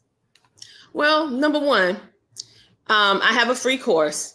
You can just go and download the app, CTR Media Network app, and then you can watch the free course. It walks you through step by step. It's about maybe an hour and a half long, and it'll walk you through the steps. If that is not, it's just about 7 steps that you can do to actually start your podcast. Grab your name, whatever it is that your business name is, go grab that and form a podcast about that, or your TV show, which way you want to go. The difference between difference between a podcast and TV is just basically whether you're going to do audio or video. So go start that first. It's not hard. If you are going live right now, guess what? Congratulations, you just did a podcast. Okay, so it's not as hard as you may think it is. You do not need all this fancy equipment, going buying this $3,000 equipment. You can start with your cell phone initially if you don't have a budget for it, and then later transition into having a laptop if that's what you want, and build upon that. And you can get an inexpensive budget microphone that costs about $50 on Amazon, and to have good sound quality if you're audio-based podcast only, and you can just start with that. But most of you are going live anyway. Okay. Most of you are creating posts anyway. Only thing you have to do is just read it and make it a podcast and elaborate on it. It's just that simple. What we're doing now is a podcast. We can turn this into a podcast. So get out of your heads thinking, oh, I got to be grandiose. I got to have all the right fixtures. No, get in where you fit in and start with what you already have and then build. Okay. So turn on that live, turn it into a podcast, go to Spotify for creators, because that's what they call this stuff now. Spotify for creators, upload it for free. And there you go. Okay. Note taking. It's more simple than we are making it out to be. Oh, yes. The podcasting is the podcasting in itself is not difficult. It is the mindset that we have around the fear of, the expectation of, that is the most difficult part for most people. But what we're doing right now is it can be turned into a podcast. We can take this video at the end and just upload it, grab our name, episode, whatever, and that is a podcast. So congratulations, you're doing the podcast right now. We're doing the podcast right now. It's just that simple. Okay, good. Okay. Let's get back to, you mentioned strategies when it comes to media. So what strategies have helped CTR Media Network scale while staying true to its mission? Well, we are a people-based centralized business. So we are all about our customers and our clients, along with the people who actually watch and support. So CTR is two parts. It's customer based, and it is also our supporters, the ones that just come in to watch the content. And so the strategy that we have, we use all the things that I said prior. We use media, not just social media. That's just one. We use social media. We use podcasting because we have our own show for the network, and we have our own TV show for the network. We have our magazine. We have a blog. And we also do other different forms like PR, which is public relations, So, which let me break it down, which is just basically a press release, okay? If you ever heard of a press release, that's basically what it is, announcing whatever it is that you're doing. And so that is what we have been able to use over the years, along with creating virtual events and in-person events to be able to touch the customers, the clients, and also the supporters over the years, be able to meet them, put faces to the names and the likes and the shares that we actually get by coming in the room with them in person and as well as virtually. That's why we're doing our event this year, so we can see them. Awesome. Okay, so it feels like the media and social media, TikTok and all those other things, it's a wide reach. The possibility is global. Okay, so what advice would you give entrepreneurs who want global reach but lack the big budget? You did say don't spend a whole lot when it comes to doing the podcast. So it may get a little, necessary. So again, what advice would you give entrepreneurs who want a global reach but lack the big budget? Okay, so that is super simple. Okay, what are we doing right now? We're streaming on Facebook. We're streaming on YouTube.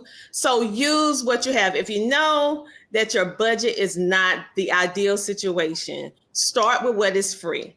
So think about what is free, what I can have access to. So let's start with Facebook. Facebook, you need to be on Facebook. And I'm going to give you a little tip. Facebook audience demographic is about 35 plus to about 60, 65 years old. So that is mainly the people who hang out over here on Facebook. If those group of people and your products is what will help you get to wherever you want to get, you need to get you a Facebook page.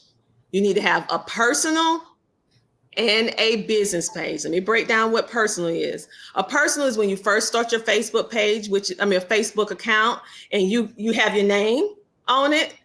That is personal because you want to personally connect with people. You need that. You have to have that in order to have a free Facebook account. The second thing that you need if you are a business owner, which most business owners do not do, is form a Facebook business page. Why? You're going to do 2 pages. Because like I said, profile is personal. Business is business. And so you get different access from doing business versus just doing a regular profile. So do both, grab your names, go to every platform that you can grab a name. That's Facebook, Instagram, YouTube, and I would say LinkedIn. Why? Is because LinkedIn is a professional social media platform that you need to be on, because that is how, when you build yourself up, you can actually get the corporate deals. And for those of you who don't know what corporate deals are, that's the big money with the comma. That's the comma money. I like to call it, that's comma money. Okay. So if you want to get yourself positioned with Nike and Adidas and all these different companies, like that's where they play. They don't really play a lot on, Facebook and Instagram like that. They may have pages, but where they do business at is on that professional website, LinkedIn. So for now, I would tell you guys to go ahead and start your free, whatever free pages out there, but make sure you have those 4. You can do more, but make sure you have those 4 just to grab your business name. And the second thing, this is because you said overwhelmed. Now, I'm not telling you to go get these things and then you try to manage it all by yourself, because that can be overwhelming. What you need to do is start using systems. So you go and you get you an AI, yes, I said it, AI generated software. And I'll provide the link for you guys after this. It costs like $30-$40. And you can literally connect all your social media, and it will literally create the social media posts, the hashtags, the keyword optimization. You ain't got to think of nothing. It will actually also create for you the graphics. So all you talking about overwhelm, why? We have technology. Stop being afraid of AI. Okay? AI is your friend. That's your friend. That's your team. Okay, that's your unofficial team. So I do have a little booklet where I have all of these little tips and strategies in it. So I'll just give it to you after this live, and you can give it to Dr. Kelly, and y'all can give it to your people, okay, for absolutely free. But anywho, get you some systems, and then the only thing you have to do right then is just set your calendar, which is super easy, and it will literally go on autopilot. You can literally plan your whole social media for the entire year. Sit down for about a couple hours, do that yourself, and it will automatically post on the days and times that you want it. Every single day, it looks like you're on 24/7, but you're not. But you're still actively engaging, building up your audience, and growing your business. Okay, I'm taking mental notes. It's possible. Okay. So I heard partnerships in there in your response. Mm-hmm. So I'm curious, how do partnerships and collaborations factor into CTR's success? Easy. We will not exist without people and partnerships. So people actually help with customer retention and stability of business, such as memberships and books and services and advertisement. That's one side of our economy with money. And then the other side is corporate sponsorships. These are the people, businesses and brands that believe in what we do and our vision, and they want to support us with sponsorships or corporate deals. And normally those deals are something that is in the comma range.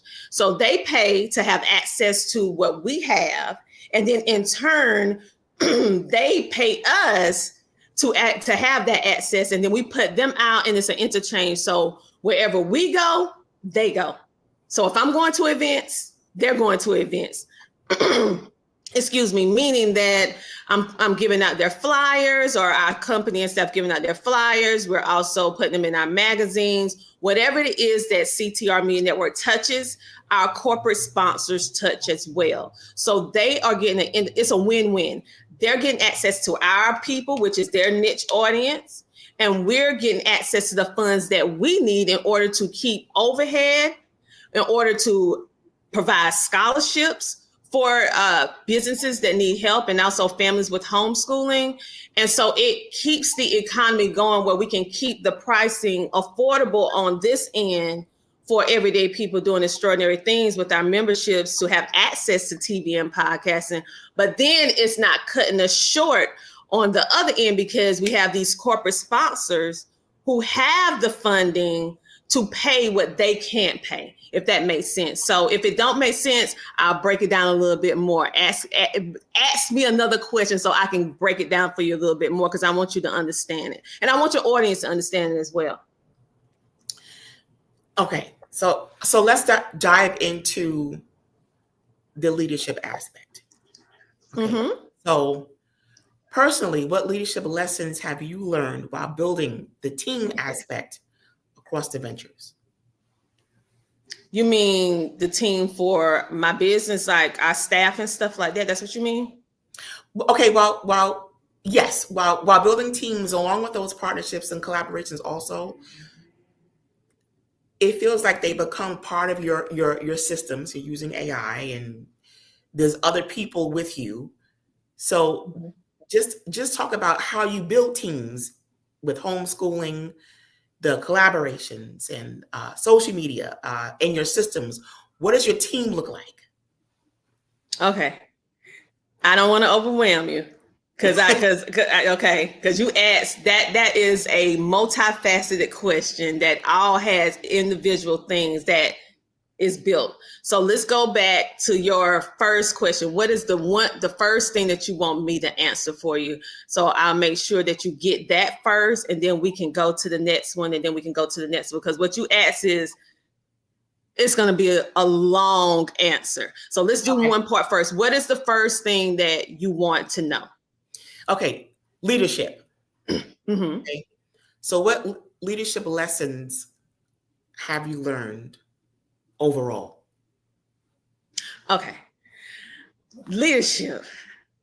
What I have learned is to relinquish control. Because one thing that is super hard for you as a business owner that I have found, I'm not going to speak for them, I'm going to speak for myself, was you build this business from the ground up. It almost becoming this another hand, another arm. And then you bring in other people, and then you're like, wait a minute. I don't know, dealing with trust, dealing with confidence, dealing with will they be able to help the people the way that I did. And I had to learn that in building teams, the best way to build teams is, depending upon the department that you're doing, is look at them and treat them as you would treat one of your customers or clients initially, and take your time. For me, I had to learn not to delegate so many different things to one person, too many things to any one person. Okay, as a business owner, when we first start getting help, we just, and finally get to the point where, okay, I want to delegate. We just dump too much on people at one time. So I look for people for specific things. So if I want somebody that is going to help with content strategy, distribution with social media, I hire them just for that. And I make sure that they're better than me. I don't want anyone on my team that is on the same level or below me. I need them to be smarter than me. And so the main thing that I would say in leadership, as a leader, you have to be comfortable with having people surrounded by you, around you, that knows better. That is truly the secret of scalability. Okay. Surrounding yourself with people who are smarter than you. And being okay that you don't know everything, and being okay with that, and learning how to build the relationship with your staff in a way that it's a mutual form of respect. And also the authority of it. They know that you're the CEO or you're the CFO, whatever it is that you are. You don't have to be a dictator. You don't have to be mean to people. You get more productivity with giving people respect, having them operate in their genius zone of what they actually do well, instead of taking them into parts where they don't do well, and then building and scaling. And I have found for us, giving them mental breaks. So we operate on a 4-week work schedule. And we do that because we allow them to have time with their family. And also, if they have a relationship with God, that'll be their day to do whatever they want to do, family, God, whatever it is. We give that time for a reset. We have found that adding a layer with the leadership dealing with mental health has also been the secret key to us and our business, keeping our staff happy, because it's a lot of pressure just working for someone and then living life. So we had to make sure that we added that layer in for us. And that is what make a good leader. You're not only concerned about what they can do for you, but you need to be concerned about their mental health and what is important to them, and how can you make that cohesive where you're still getting the things done for the business and the brand, but also you're not jeopardizing their mental health and their families. Okay. And then showing them that you appreciate them by recognizing them. Because at the end of the day, you cannot, and I'm getting emotional, you cannot be who you need to become with the assignment that you have without help. And you need to recognize that without their help, you would not be where you're at because you can't do it all. So leadership, appreciation, recognition, recognizing their mental health, providing something for that, as well as not putting too much on any one person.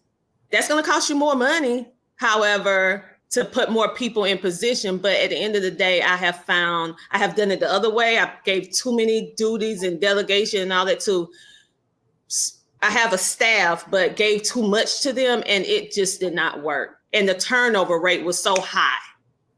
But I noticed when I started breaking it down smaller increments, they've been here for years. So, and they're happy.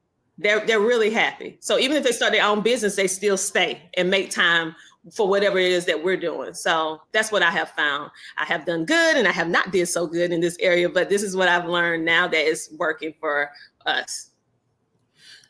Oh, that's amazing. Okay, so during the years that you spent and what you learned, I'm sure there's moments where you serve as a mentor for those who work with you.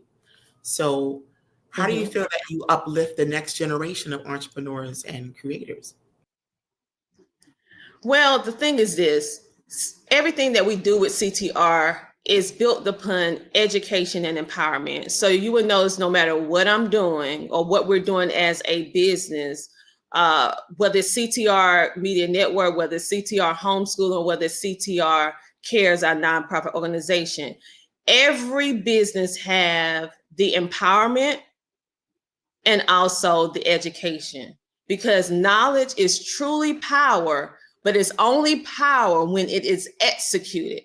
See, many of us have so much knowledge, we're exposed to the right people at the right time, but we do not execute it, and we wonder why we're still in the same position that we're currently at. And so what I have found and what we do at CTR, any entity of CTR, is that mentorship is crucial to the development of the leader, as well as the development of the staff, and also the development of the people who you are servicing.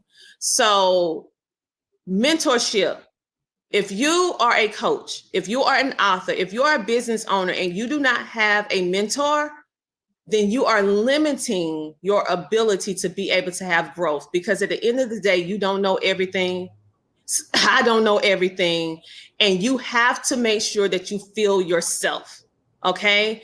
So for me, I had to learn, because I'm a pourer. I love helping, but I had to also make sure that I add myself on my schedule.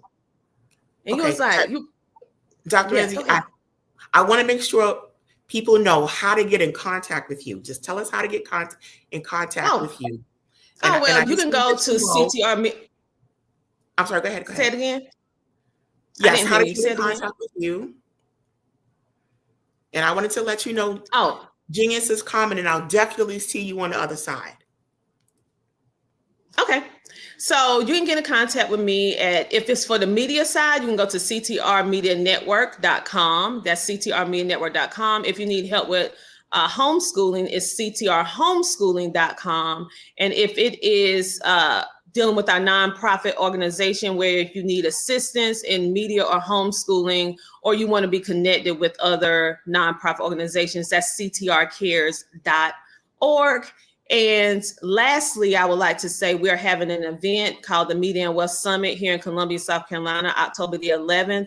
And if you'd like to meet myself and some of my partners in person, along with our amazing customers and clients, because we're celebrating them and recognizing them with awards and dancing and food and entertainment. And guess what? We're giving you knowledge with power, but importantly, execution. So you can check us out. You can see that on ctrmedianetwork.com, and you can get your tickets, and we would love to see you there. And you can ask me whatever, and you can meet some of my partners, as well as some of our amazing people that make our business, which is all of you.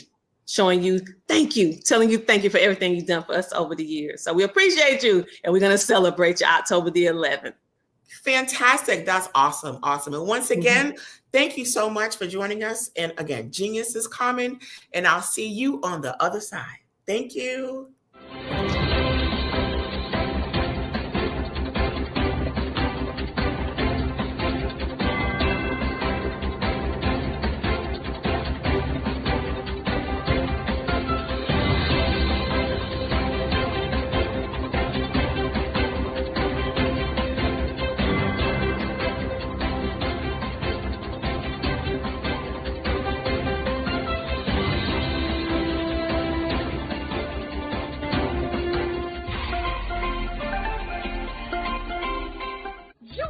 Dr. Eric Kelly III and a host of phenomenal speakers from all around the globe for this 7-day virtual event that you don't want to miss. The mission of the Black Business Expo is to raise scholarship money from kids all the way from high school, all the way from college. The Black Business Olympics is one of the largest Black business showcases in the world. It is an opportunity for businesses and companies to showcase their businesses globally. We are going to be giving away laptops up to $5,000 away to students. Again, I'm Olivia Appleberry, the founder of 2 Cents Finance and one of the speakers for the expo. I am so excited to see you there. For more info, go to www.blackbusinessexpousa.com or call 919-308-9090 and hope to see you there. I am Black Business. From the moment I wake until the time I sleep. Yes, I am Black Business. I am Black Business. Tell me, are you Black Business? I am Black Business. Do you support Black businesses? Listen, I support Black business because I am Black Business. Black Business Expo, one of the largest business showcases in the history of Black business in the world. The world! Sign up today at www.blackbusinessexpousa.com or call 919-308-9090. I am Black Business.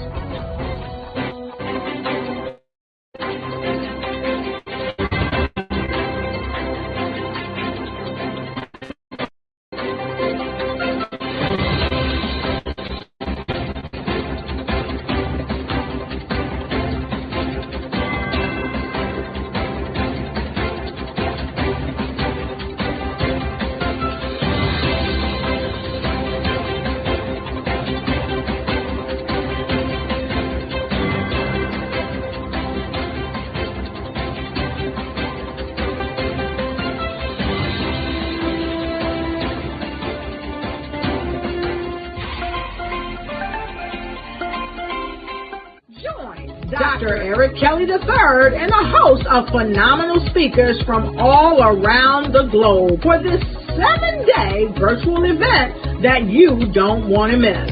The mission of the Black Business Expo is to raise scholarship money from kids all the way from high school, all the way from college. The Black Business Olympics is one of the largest Black business showcases in the world. It is an opportunity for businesses and companies to showcase their businesses globally. We are going to be giving away laptops up to $5,000 away to students. Again, I'm Olivia Appleberry, the founder of 2 Cents Finance and one of the speakers for the expo. I am so excited to see you there. For more info, go to www.blackbusinessexpousa.com or call 919-308-9090 and hope to see you there. I am Black Business. From the moment I wake until the time I sleep. Yes, I am Black Business. I am Black Business. Tell me, are you Black Business? I am Black Business. Do you support black businesses? Listen, I support black business because I am black business. Black Business Expo, one of the largest business showcases in the history of black business in the world. The world! Sign up today at www.blackbusinessexpousa.com or call 919-308-9090. I am black business. I am black business. From the moment I wake until the time I sleep, I am black business. I am black business. Are you black business? I am black business. Do you support black businesses? I support black business because I am black business. Black Business Expo, one of the largest business showcases in the history of Black America in North Carolina. Join Dr. Eric Kelly III and a host of phenomenal speakers from all around the globe for this 7-day virtual event that you don't want to miss. The mission of the Black Business Expo is to raise scholarship money from kids all the way from high school, all the way from college. The Black Business Olympics is one of the largest black business showcases in the world. It is an opportunity for businesses and companies to showcase their businesses globally. We are going to be giving away laptops up to $5,000 away to students.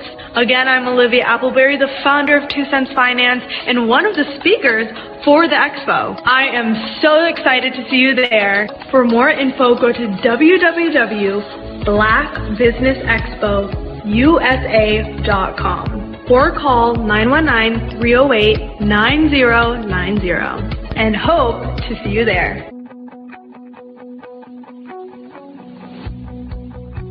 I am black business. From the moment I wake until the time I sleep. Yes, I am black business. I am black business. Tell me, are you black business? I am black business. Do you support black businesses? Listen, I support black business because I am black business. Black Business Expo, one of the largest business showcases in the history of black business in the world.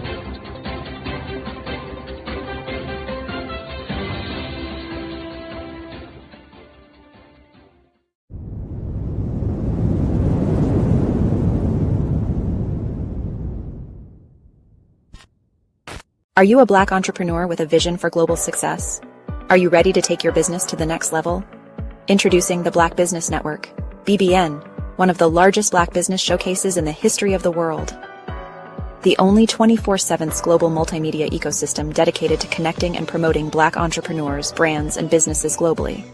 With BBN, you can sell your business now 24 hours a day to over 200 countries.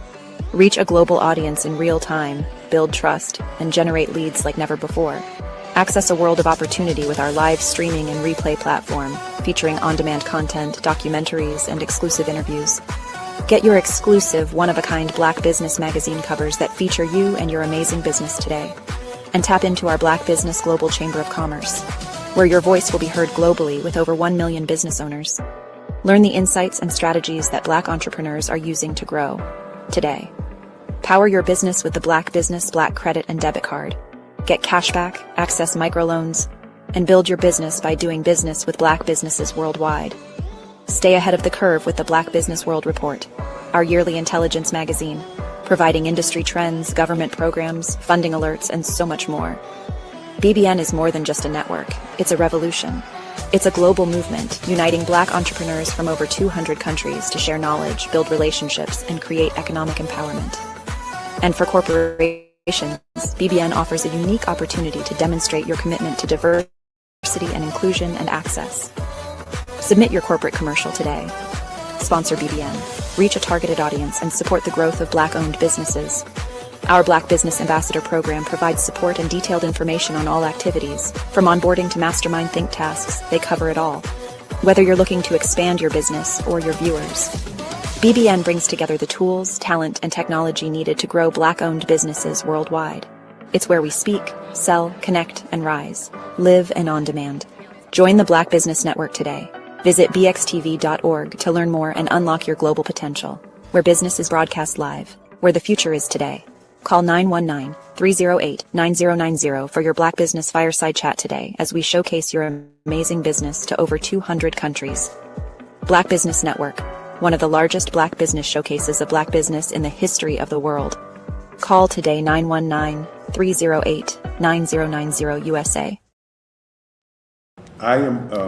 Hello, I am Dr. Eric Kelly III, the visionary strategist and founder of the Black Business Olympics. I invite you to showcase your Black-owned businesses on the Black Business Network global stage. The Black Business Olympics is a global Black Business Network platform that propels Black-owned businesses into the international spotlight. By showcasing your business on the Black Business Olympics platform, you can reach a worldwide audience of potential customers, partners, and investors. You can also establish yourself as a thought leader, an expert in your field, attract lucrative partnerships, and more speaking engagements. In addition, the Black Business Olympics platform provides a valuable opportunity to connect and collaborate with like-minded entrepreneurs and business professionals from around the world. This can lead to new business opportunities, ideas, and relationships. Finally, by sharing your story and expertise on the Black Business Olympics platform, you can inspire and empower others. This is a powerful way to make a positive impact on the world and leave a lasting legacy. If you are a Black-owned business owner, I encourage you to seize the opportunity to showcase your business on the Black Business Olympics platform. It is a once-in-a-lifetime opportunity to make an indelible mark on the world. Be one of the 1,000 visionary entrepreneurs who are changing students' lives, shaping industries, and leaving an unforgettable legacy for their families. Unleash your voice on our global stage and watch your business thrive. Black Business Olympics is one of the largest Black business showcases in the history of Black business in the world. Yes, the entire world. Just give me a call today at 919-308-9090.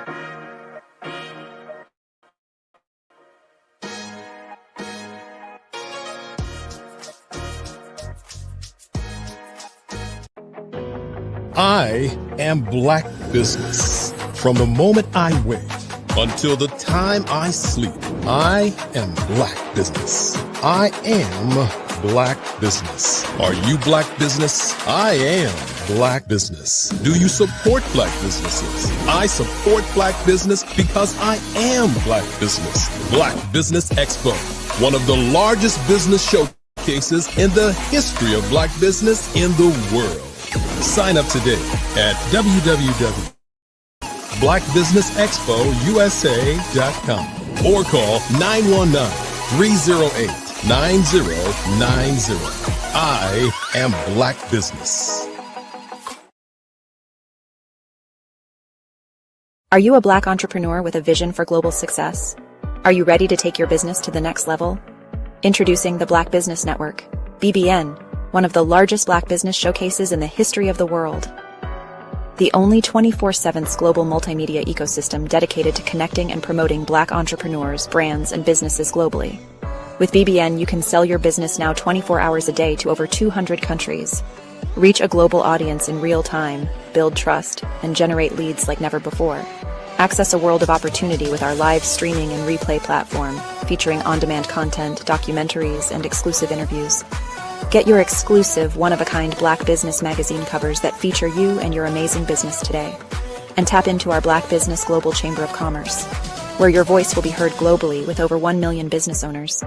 Learn the insights and strategies that Black entrepreneurs are using to grow today. Power your business with the Black Business Black Credit and Debit Card.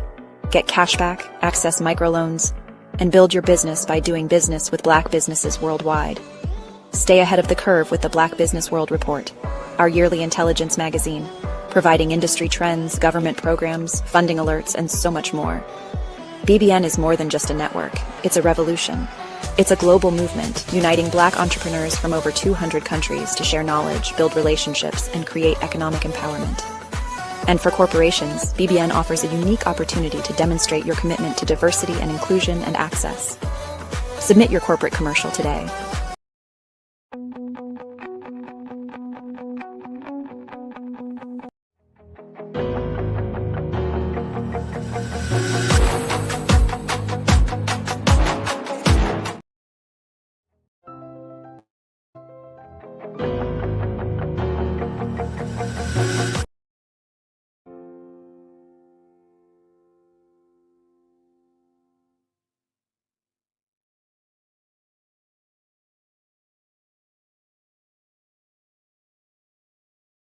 Is to build confidence.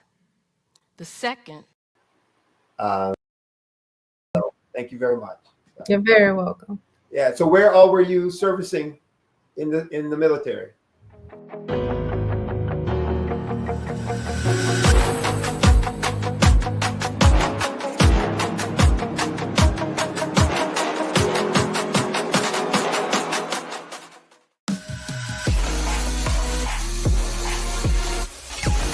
If you are a Black-owned business owner, I encourage you to seize the opportunity to showcase your business on the Black Business Olympics platform. It is a once-in-a-lifetime opportunity to make an indelible mark on the world. Be one of the 1,000 visionary entrepreneurs who are changing students' lives, shaping industries, and leaving an unforgettable legacy for their families. Unleash your voice on our global stage and watch your business thrive. Black Business Olympics is one of the largest Black business showcases in the history of Black business in the world. Yes, the entire world. Just give me a call today at 919-308-9090.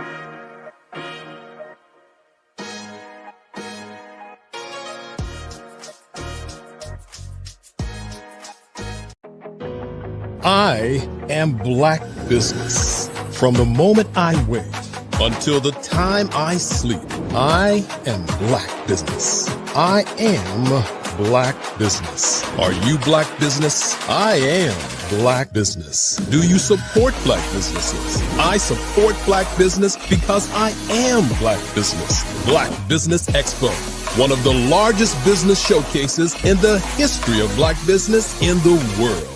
Sign up today at www.blackbusinessexpousa.com or call 919-308-9090. I am Black business.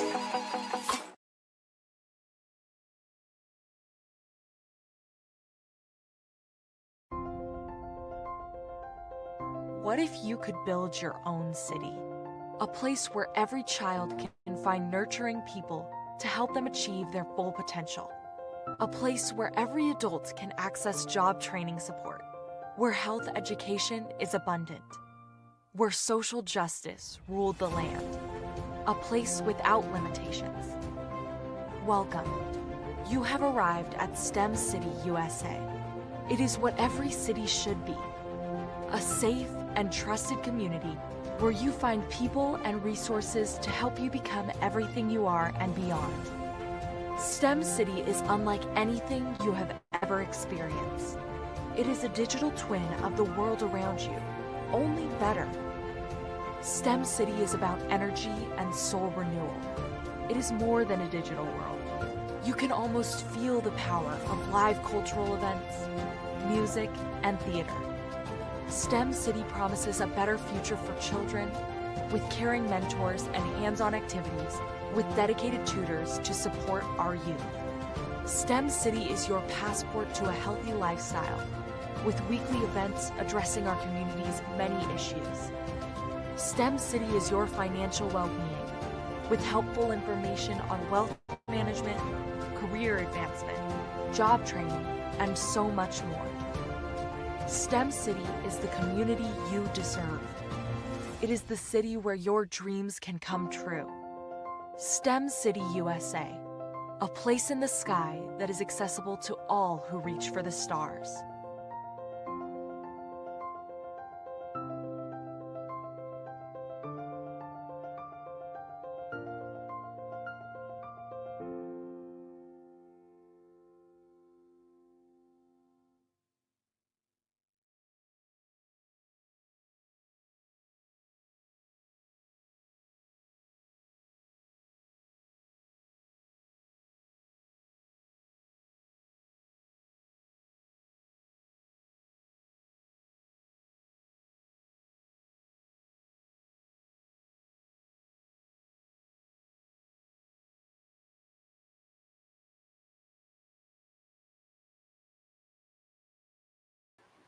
Are the biggest issues, maybe the top 2 or 3 that mistakes that you find salon owners, beauty care professionals make in either launching their business or in managing their business?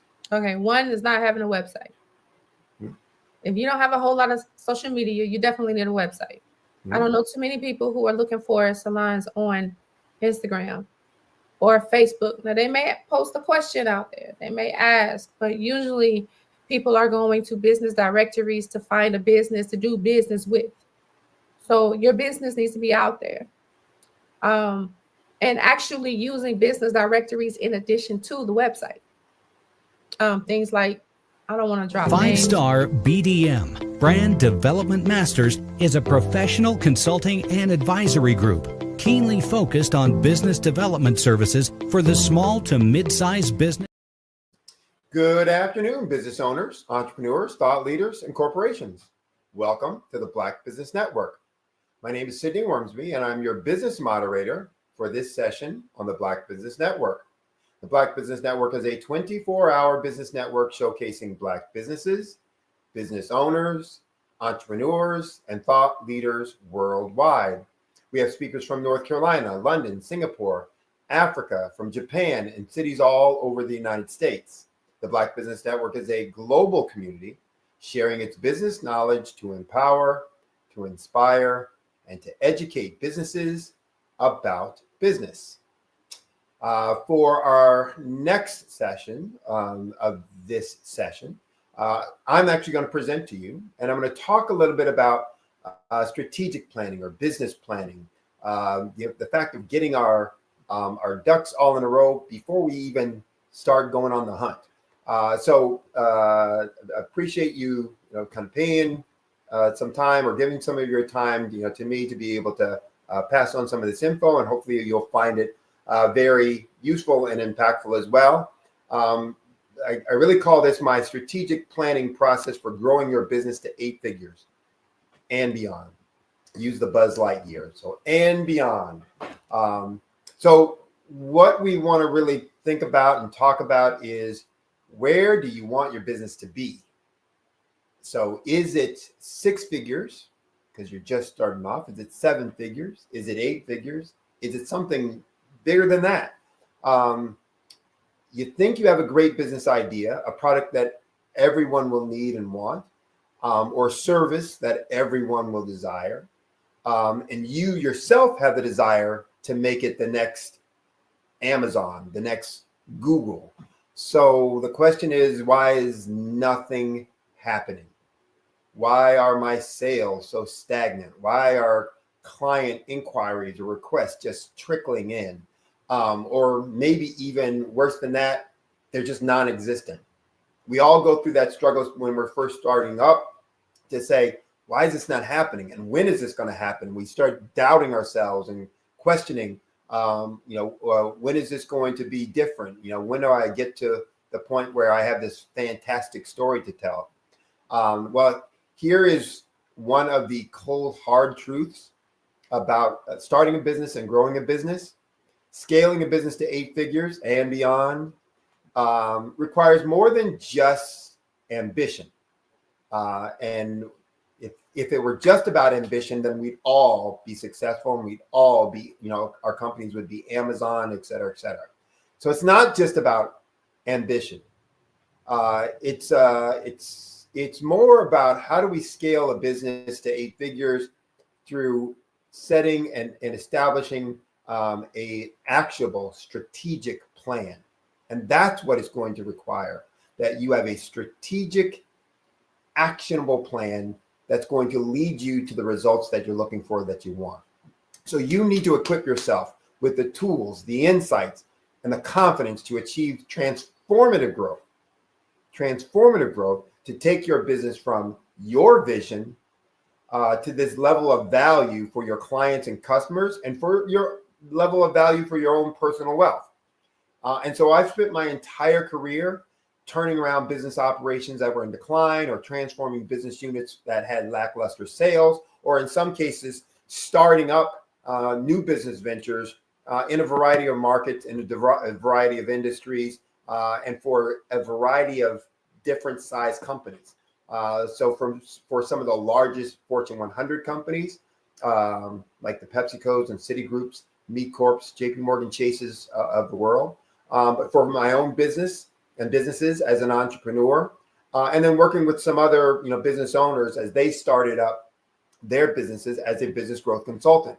And this, what I'm going to talk to you about today, is what I've found through all my experiences. One of the main reasons that the success for a business that we envision at the outset of starting our entrepreneurial journey, one of the main reasons that success eludes us is that we often want to wait until we're bigger to do the things that we see the big companies or the big dogs do. So that old phrase, if you want to run with the big dogs, one, you got to get off the porch, and you got to do what the big dogs do. And we often want to wait until we're bigger to do those things. We think, oh, it's too early, you don't need to do that. I'm just small, I don't need that kind of structure and process. We give a lot of reasons, excuses to ourselves as to why we don't need to do that formal, structured thing. And mostly it's because we really just don't want to spend the time, energy, and effort. And we don't really understand and realize how impactful and critical that it is. So we want to think about our legal structure later. We want to, when we have sales and we can pay lawyers and all that other kind of good stuff, we want to wait until we have more sales to set up our financial reporting, so that we can pay a bookkeeper and accountant then, but maybe not now. We want to wait until we have more sales to hire a business coach to help us determine the best course of action to grow our business. We want to wait until we need to seek funding to get a loan to create a business plan.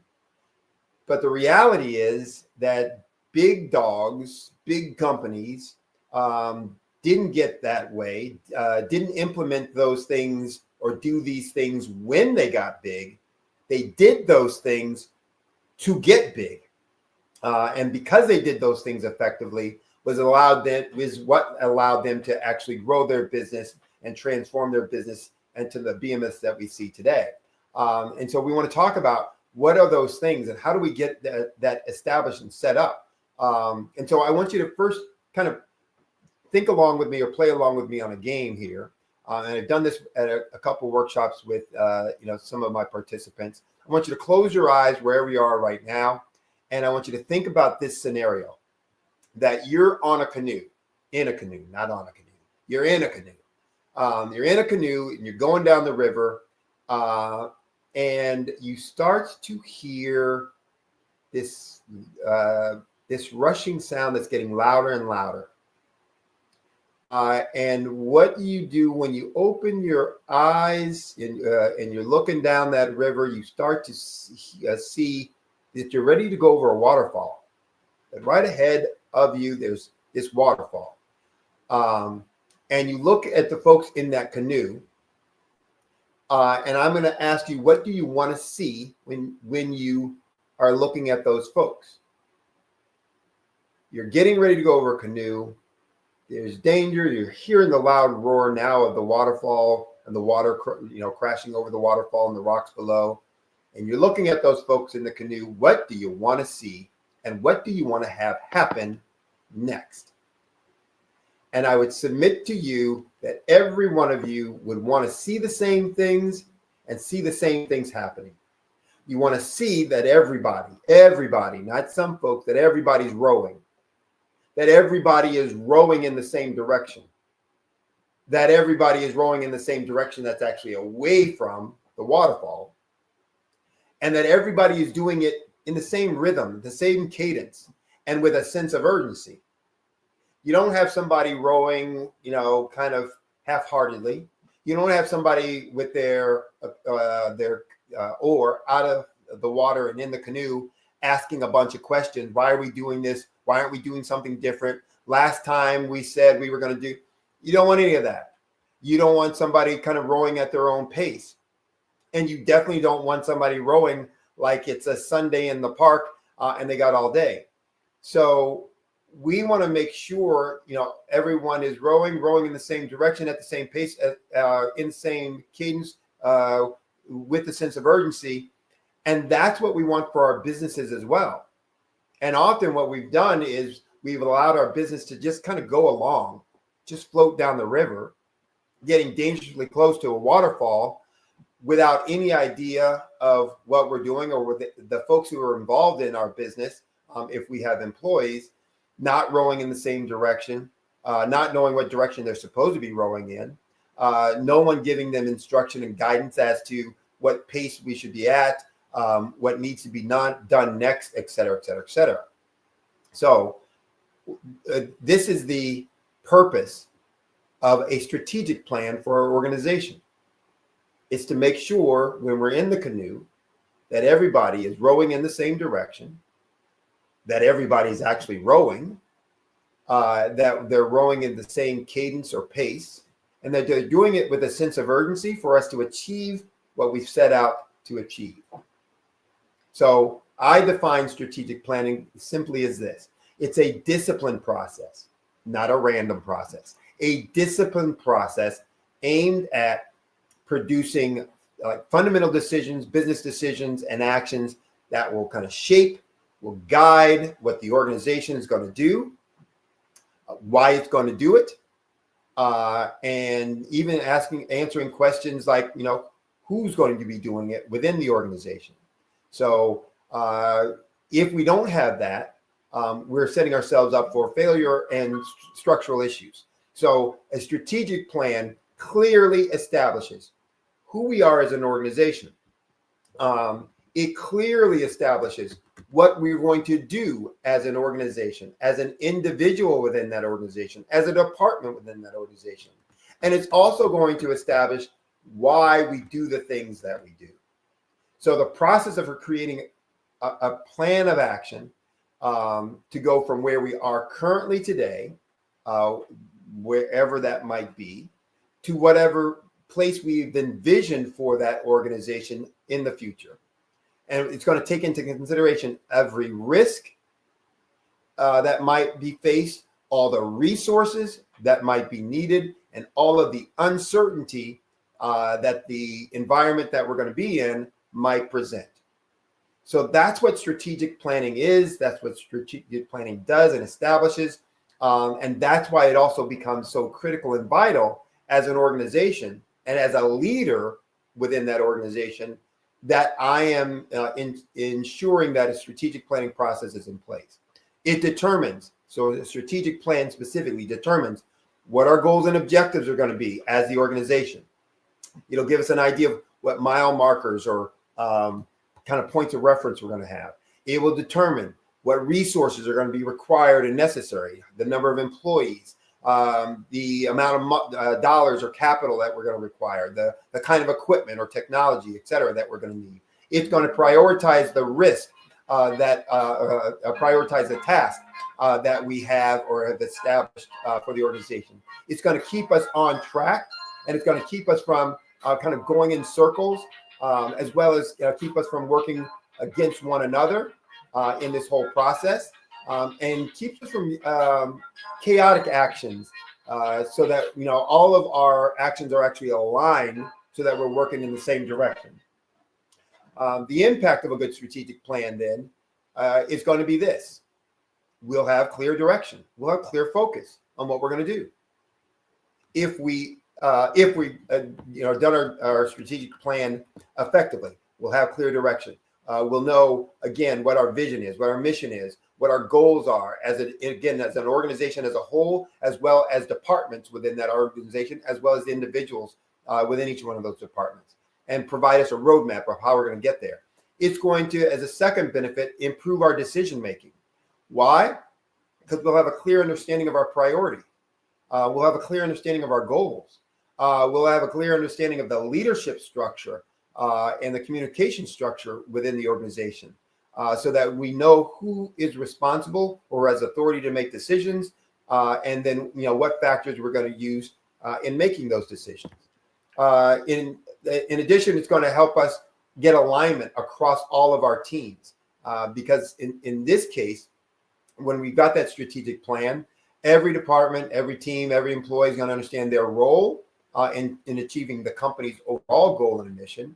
And so they're going to be much more capable of identifying what needs to be done and who needs to support them, or how they need to support someone else. So it boosts or increases collaboration amongst departments. It reduces silos that might exist, these little fiefdoms within an organization. It fosters more of a sense of shared purpose within the entire group, and that often leads to higher efficiency and higher productivity. But fourth is also going to help us allocate resources better. There are going to be times in an organization where you do not have enough resources for everybody to get what it is that they need to do all the things that they want or would like, or to do it as fast as they would want or like. And so in those times of where we are lacking and don't have sufficiency of resources, and an effective strategic plan, a detailed strategic plan, is going to help us identify how do we allocate these resources.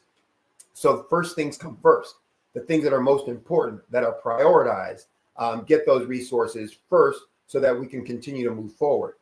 The result of that's obviously going to be maximum productivity, maximum return on investment, maximum profitability, and revenue growth. But it's also, fifth, in terms of having a strategic plan, going to allow us to manage risk more effectively. So again, there will be times where because we're in an uncertain environment and the world and life in general is uncertain, we don't know exactly what's going to happen. We can plan for options and possibilities, but we can't read the future. At least I can't. So because I can't, I want to make sure I've thought through option A, B, C, and D, but I've also identified what the risk of each one of those options are, and that when I get to that point where I need to make a decision, I can make a decision with proactively thinking about the risk without trying to be reactive in that moment. Another benefit of good, effective strategic planning is scalability and growth. That when we set this plan for how we're going to move forward, what we're going to do in terms of our mission, we set very clear, actionable goals and clear, actionable steps to achieving those goals, meaning that we can move faster, that we can move more consistent with other folks within the organization, leading to better cash flows, leading to stronger financial performance, and therefore better financial stability. This also, by definition or default, means that we're going to have improved financial performance. So another benefit of strategic planning. Another benefit is increased employee engagement. So if we've got employees and we're strategically planning what we're going to do, what the responsibilities are going to be for each, what are the tasks that need to be done by each individual as well as each department, each individual is going to understand better how their work contributes to the overall team success. There are going to be clear goals and clear accountability. And because of that, each employee is going to feel more connected and aligned with what's going on, more accountable for the work, And their engagement in the organization, in their job and task, goes up from that. And studies and research shows that. That leads to higher morale. That leads to higher performance, individually and collectively. It leads to lower turnover. All of those things positive for the organization. Another benefit of strategic planning, effective strategic planning, competitive advantage. If we're doing all the things that we just talked about above, then and incorporating that into our work process, then we're going to have a clear differentiation in our strategies, in our execution versus our competitors. So we're going to be able to stay ahead of our competitors based on that. We're looking at markets and what's going on in the markets. Folks are clearly identifying what needs to happen next, what the risks are doing or not doing. We have our teams aligned with that, all the things that we talked about above. And because of that, those activities, those tasks, what will result from that is differentiation in the execution, which means our organization is going to be performing at a higher level than competitors, and therefore getting higher revenue growth, higher profitability. All of that also means that we're going to be able to adapt to market changes much quicker, much better, much more effectively than our competitors are. So the net result of that, all of those things and that competitive advantage, long-term sustainability. As an organization, we're going to get longevity. We're going to be able to be around to talk about when other organizations were, our best competitor, but no longer exist, and how we kind of work through that. And we're able to survive through that, not only survive, but thrive through that. So for all of these reasons, all of these benefits, it's important that we have a very well-crafted strategic plan that will act as a compass that guides us as a business, as a business leader, and that you're going to use to guide your overall business toward its goals while fostering alignment with your staff and your team, efficiency in the work that's being done, resiliency when it comes to the obstacles and some of the risk that we're going to face along the way. Ultimately, the impact, it's a stronger, more competitive, more sustainable organization that's going to survive and thrive, through all the things that we're going to deal with. So if that's the benefit of it, then the question becomes, how do we do it? What are the steps on that? And I break it down usually into 10 steps. Others, break it down to a few less. Some expand some of these to more. So there's nothing magical about the number 10. Just these are the 10 steps that I use when I'm working with my clients. And the first step is the one that people almost always either blow by or don't think about doing, never comes to mind, etc. And the first and most important step of strategic planning is to really assess where you are right now. So it's to assess what your current year's performance is. So if you're at the beginning of a new year, then you're looking at what's my current performance been this past year. If I'm in the middle of a year, I'm looking at year-to-date numbers and information, but I need to assess where I am right now, what my performance is relative to the goals I've already set and established. What indicators am I going to use? Key performance indicators am I going to use that's going to help me stay abreast of the health of the business, the successes that I've already had, and the shortcomings that I've already experienced. I want to know and understand all of those so that I can understand what has worked, what didn't, and why. So I want to know very clearly, this has been working, this has not been working, and here's why these things worked, and here's why these things didn't. And when I understand that, it's going to be the basis or the foundation for me creating my plan for what's next. And there's all kinds of tools that we can use for that. SWOT analysis, which is strengths, weaknesses, opportunities, and threats. As I mentioned before, we can use KPIs or key process or key performance indicators that will help us understand where we are relative to where we want to be. That will help us in that process. But the second step we want to do is engage stakeholders, those folks who have some skin in the game. And that can be anything from clients to employees to community leaders. It can be leadership within the organization. Again, anyone who's got some skin in the game that will be impacted by the performance of the organization.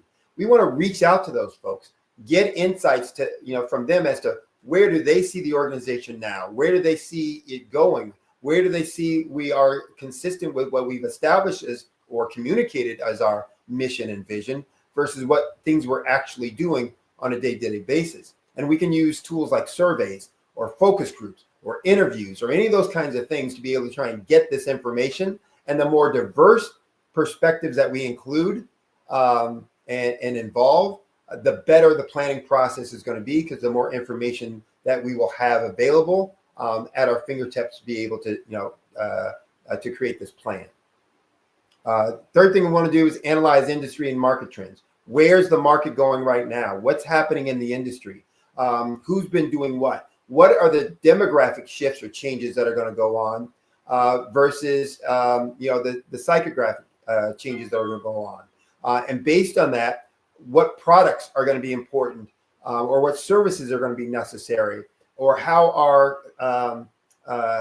customer requirements going to be shifting and changing, or competitive environment going to be shifting or changing, or technology going to be shifting and changing. All these things we want to understand when we're looking at and analyzing industry and market trends, so that we can start getting an idea of where we need to be in the future to be competitive and to be sustainable, in that new marketplace.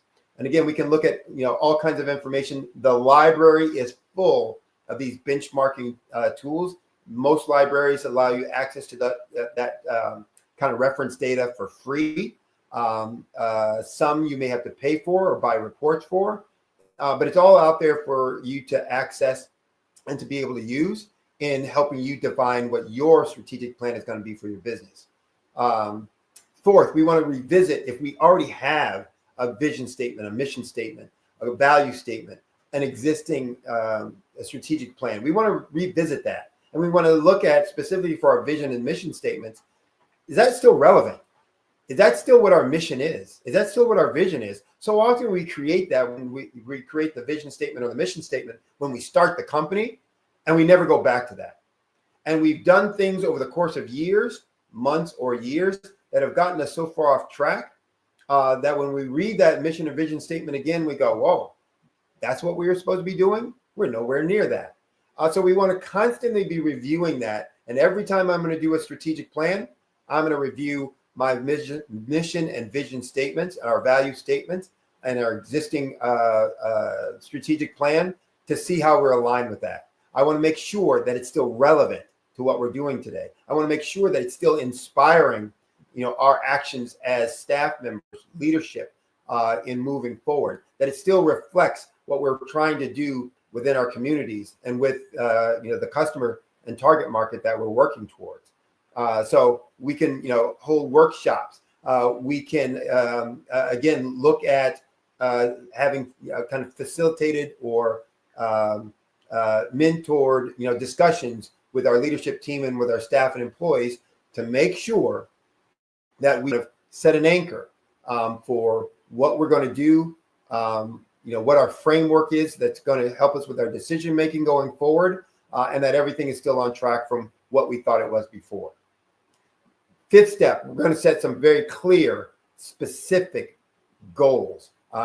You've heard the analogy, I use it all the time, SMART goals.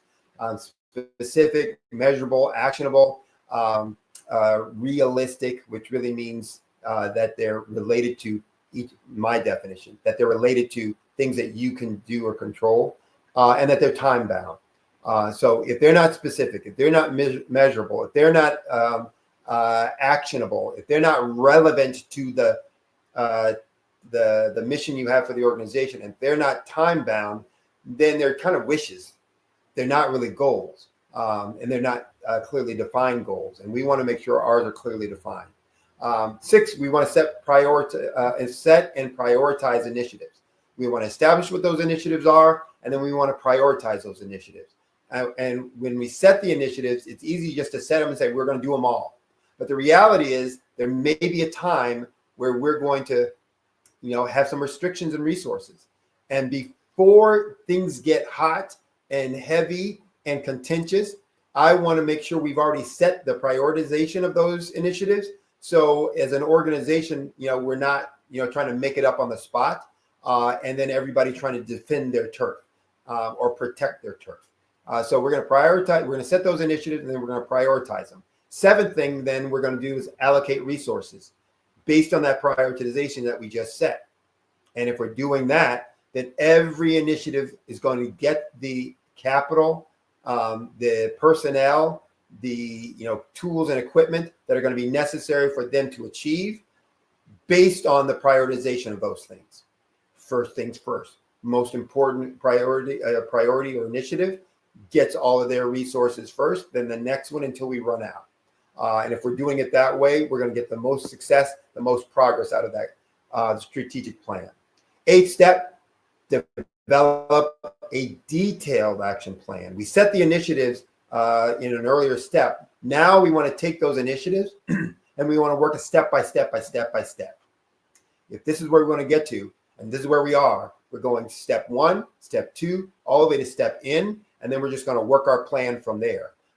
This is an area that people often say, well, we got the initiative, let's move on. But when you don't detail out the action steps, a lot is left to the imagination, and people start to deviate from there. The ninth thing, establish a monitoring system. How are you going to evaluate this? How are you going to keep track of this? How are you going to know whether you're moving forward or staying the same? How are you going to know whether you're getting closer to your goal? And what are you going to use as mile markers along the way? So setting up progress reports, setting up regular review meetings, setting up dashboards and reporting systems so everyone can kind of stay abreast of what's going on. And then 10th, communicate this plan. And when I say communicate, I mean communicate, communicate, communicate over and over every opportunity that you get at every meeting, in presentations, on newsletters, in workshops, in quarterly reports, et cetera, et cetera, et cetera. The more that you can communicate the plan and update folks as to the status of that plan, the more you're going to keep people in line and aligned and motivated with what's going on. So those are the 10 steps of an effective strategic planning process. But I'd be remiss if I didn't give you my bonus point 11. My bonus point 11th one is creating a culture of continuous improvement. Because all of these things that I just talked about, those 10 steps, are going to be important and going to be critical for success. But you also have to have this culture throughout the entire organization that everybody wants to get better, wants the organization to improve. So you want to make sure you're encouraging feedback, that you're encouraging people to adapt and change for the better, not just for change's sake, but for the better throughout the year. Identifying when things need to be adjusted and improved, when things need to be corrected and changed, when someone needs to be held accountable so that we're continuing to move forward. If you don't create that culture of continuous improvement, then what you're going to find as an organization, people get kind of lackluster. Following these 10 steps, creating, then we're going to find ourselves always moving forward and an organization that is always in growth mode. And then we'll find that what we've set as a vision for our organization is not only coming to fruition, but we're not only getting to six-figure income revenue, six-figure profitability, we're getting to seven-figure, eight-figure, and as Bud Lightyear said, and beyond. So thanks for listening. If you're interested in hearing more about these kinds of topics or working with me on creating your own strategic plan, feel free to reach out to me. Easiest way is really through any of my social media platforms. You can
Eric Kelly III and a host of phenomenal speakers from all around the globe for this 7-day virtual event that you don't want to miss.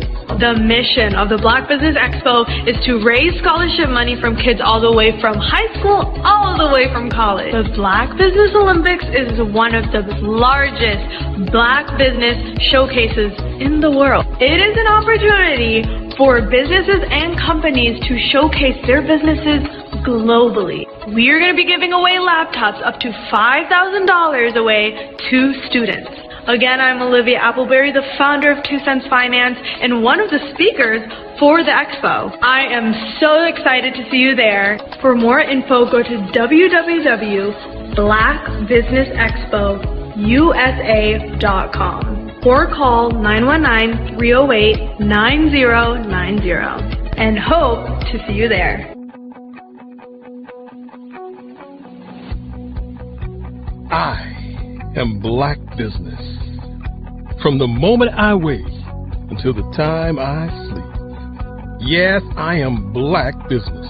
I am Black Business. Tell me, are you Black Business? I am Black Business. Do you support Black businesses? Listen, I support Black business because I am Black Business. Black Business Expo, one of the largest business showcases in the history of Black business in the world. The world! Sign up today at www.blackbusinessexpousa.com or call 919-308-9090. I am Black Business. I am Black Business. From the moment I wake until the time I sleep, I am Black Business. I am Black Business. Are you Black Business? I am Black Business. Do you support Black businesses? I support Black business because I am Black business. Black Business Expo, one of the largest business showcases in the history of Black America in North Carolina. Join Dr. Eric Kelly III and a host of phenomenal speakers from all around the globe for this 7-day virtual event that you don't want to miss.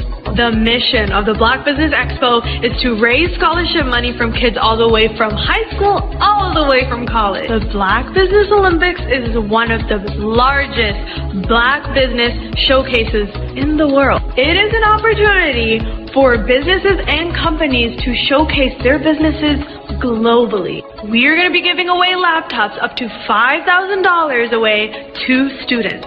Again, I'm Olivia Appleberry, the founder of 2 Cents Finance and one of the speakers for the expo. I am so excited to see you there. For more info, go to www.blackbusinessexpousa.com or call 919-308-9090 and hope to see you there. I am Black Business. From the moment I wake until the time I sleep. Yes, I am Black Business. I am Black Business. Tell me, are you Black Business? I am Black Business. Do you support Black businesses? Listen, I support Black business because I am Black Business. Black Business Expo, one of the largest business showcases in the history of Black business in the world.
Dr. Eric Kelly III and a host of phenomenal speakers from all around the globe for this 7-day virtual event that you don't want to miss.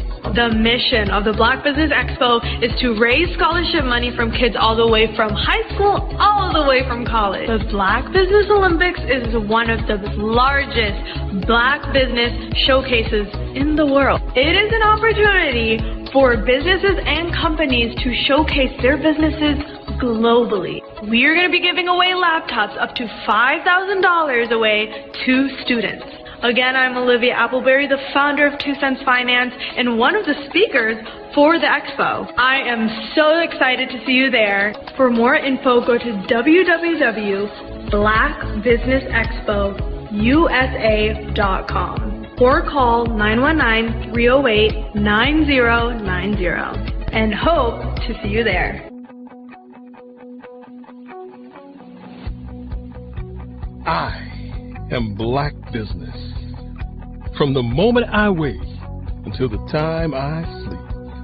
Yes, I am Black Business. I am Black Business. Tell me, are you Black Business? I am Black Business. Do you support Black businesses? Listen, I support Black business because I am Black Business. Black Business Expo, one of the largest business showcases in the history of Black business in the world. The world! Sign up today at www.blackbusinessexpousa.com or call 919-308-9090. I am Black Business. I am Black Business. From the moment I wake until the time I sleep, I am Black Business. I am Black Business. Are you Black Business? I am Black Business. Do you support Black businesses? I support Black business because I am Black Business. Black Business Expo, one of the largest business showcases in the history of Black America in North Carolina. Join Dr. Eric Kelly III and a host of phenomenal speakers from all around the globe for this 7-day virtual event that you don't want to miss. The mission of the Black Business Expo is to raise scholarship money from kids all the way from high school all the way from college. The Black Business Olympics is one of the largest Black business showcases in the world. It is an opportunity for businesses and companies to showcase their businesses globally. We are going to be giving away laptops up to $5,000 away to students.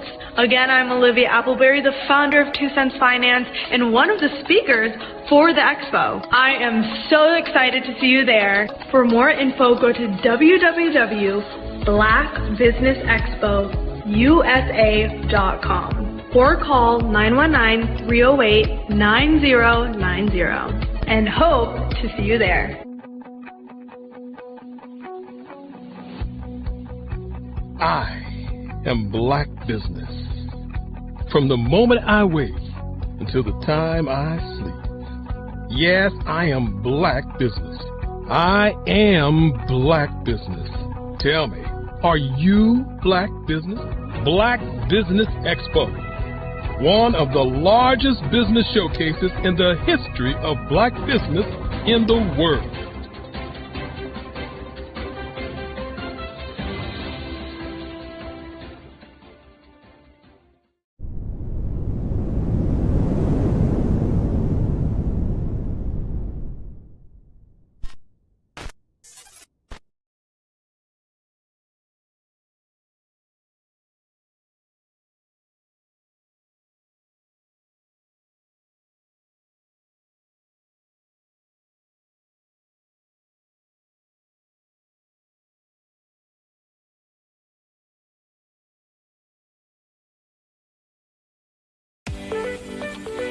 You are in the right place at the right time. The Black Business Network opens again for its Black Business Olympics, a 24/7 broadcast on business, strategies, global branding, social media marketing, finance, advertisement, and much, much more. Featuring the top, most powerful entrepreneurs and speakers and thought leaders from all around the world as they gather together for this phenomenal event. Join the Black Business Network streaming live into the metaverse, STEM City USA, Black Multiverse, Pod TV, Roku, Hulu, iHeartRadio, Apple TV, YouTube, TikTok, Instagram, Google Podcasts, Facebook, LinkedIn, IBM TV, Spotify, and Twitch. Tune in today and be a part of this amazing movement. The Black Business Olympics welcomes you.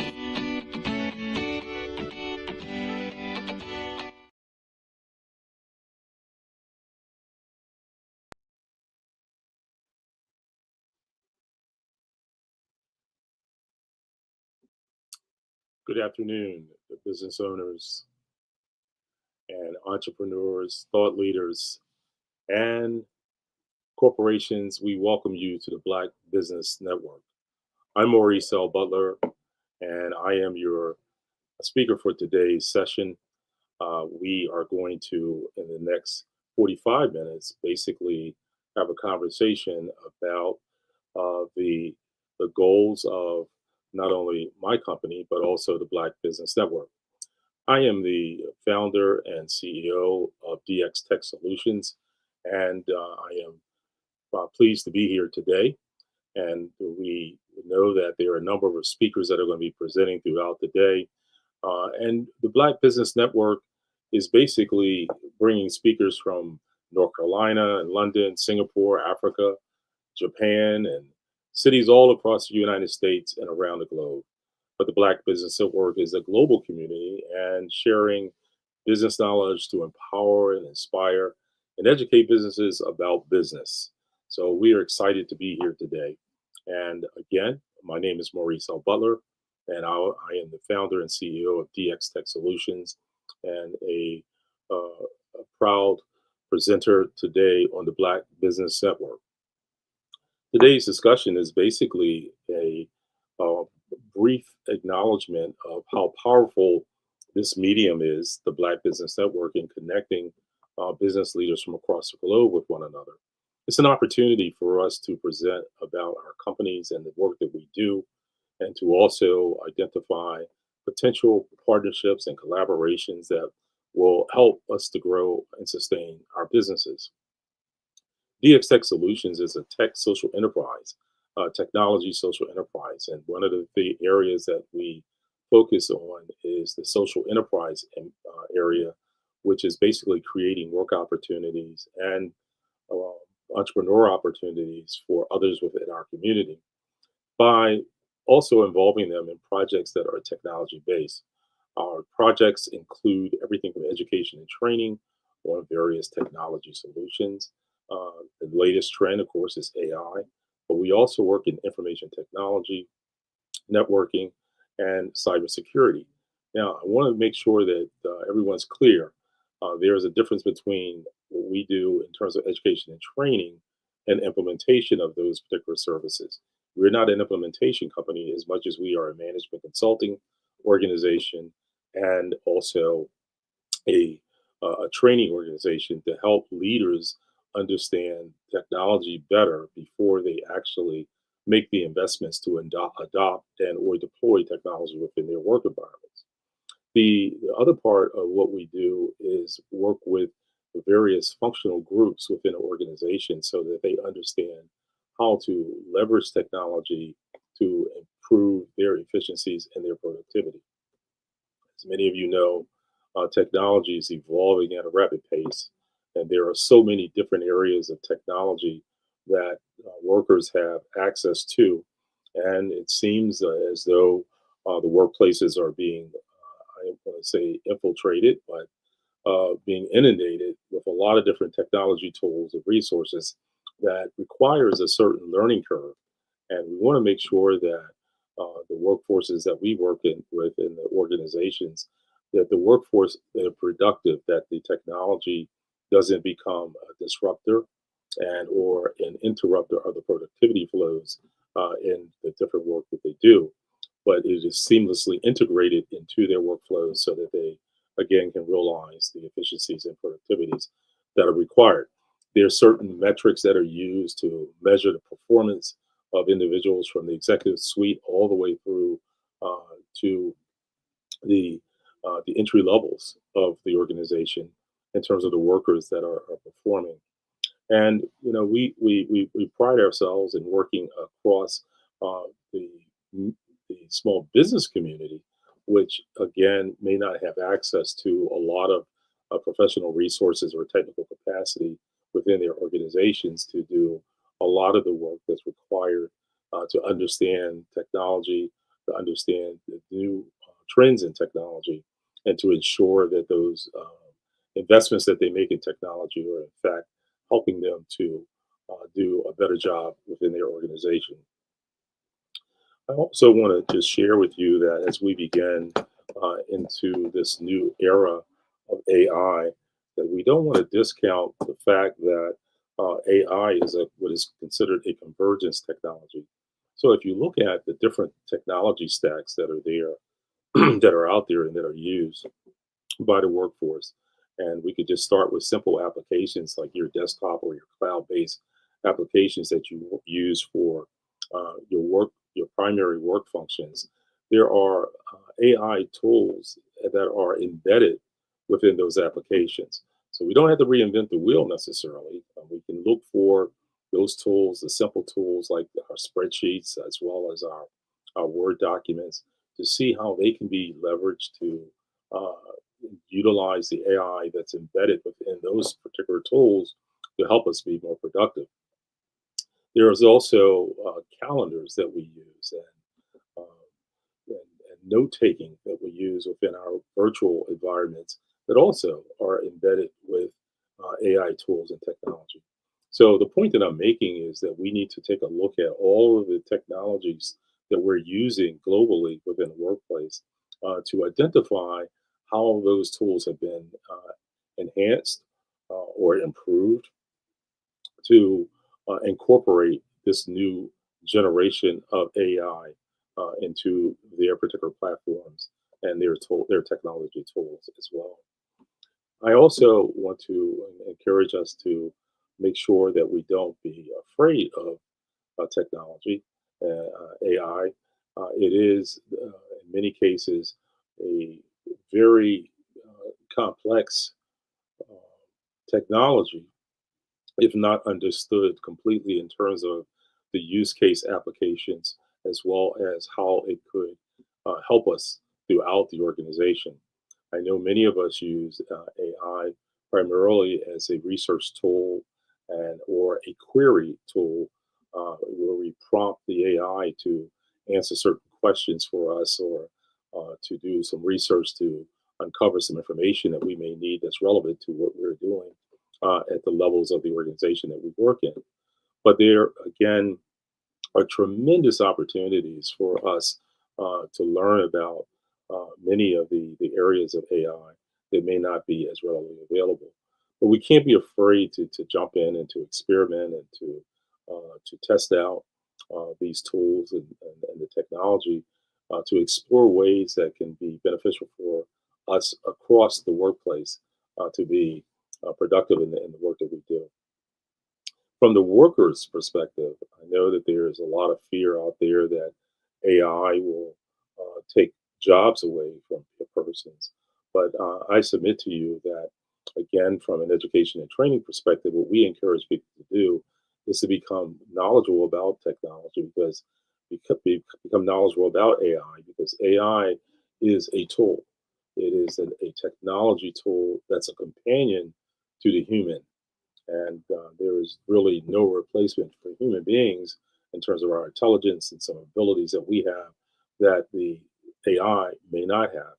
I understand and realize that the AI is a learning tool. It may be able to do some of the behaviors and functions that will replace some of the tasks that we do. However, if we continue to build our skills and skill up, we become as valuable to the workforce in the workplace as the actual agents or bots or other types of AI technologies that may be available. So I don't want you to be afraid from a workforce perspective about AI. Learn about it, learn how you fit with it, how it fits with you to enhance your skill sets so that you can continue to move forward. Now, this discussion again is targeted to small businesses, and when I say small businesses, it's including entrepreneurs as well or solopreneurs. And we know, starting with the solopreneur, that there are many tasks that the individual has to do, which includes multiple functions in the organization. Everything from the accounting, the bookkeeping, to the product development, the marketing, the business development. And there are just so many different areas, operations, and so forth that as an independent, as an individual provider of products or services, we may have to invest a lot of time in each and every one of those areas. And this is important because now you need to investigate tools, AI tools that could assist you with actually delivering or performing the various tasks that you do. There are some things that you may be able to offload to an AI tool that you normally do that basically can be done alternatively by AI. And so as a solopreneur, you need to begin to look into those areas.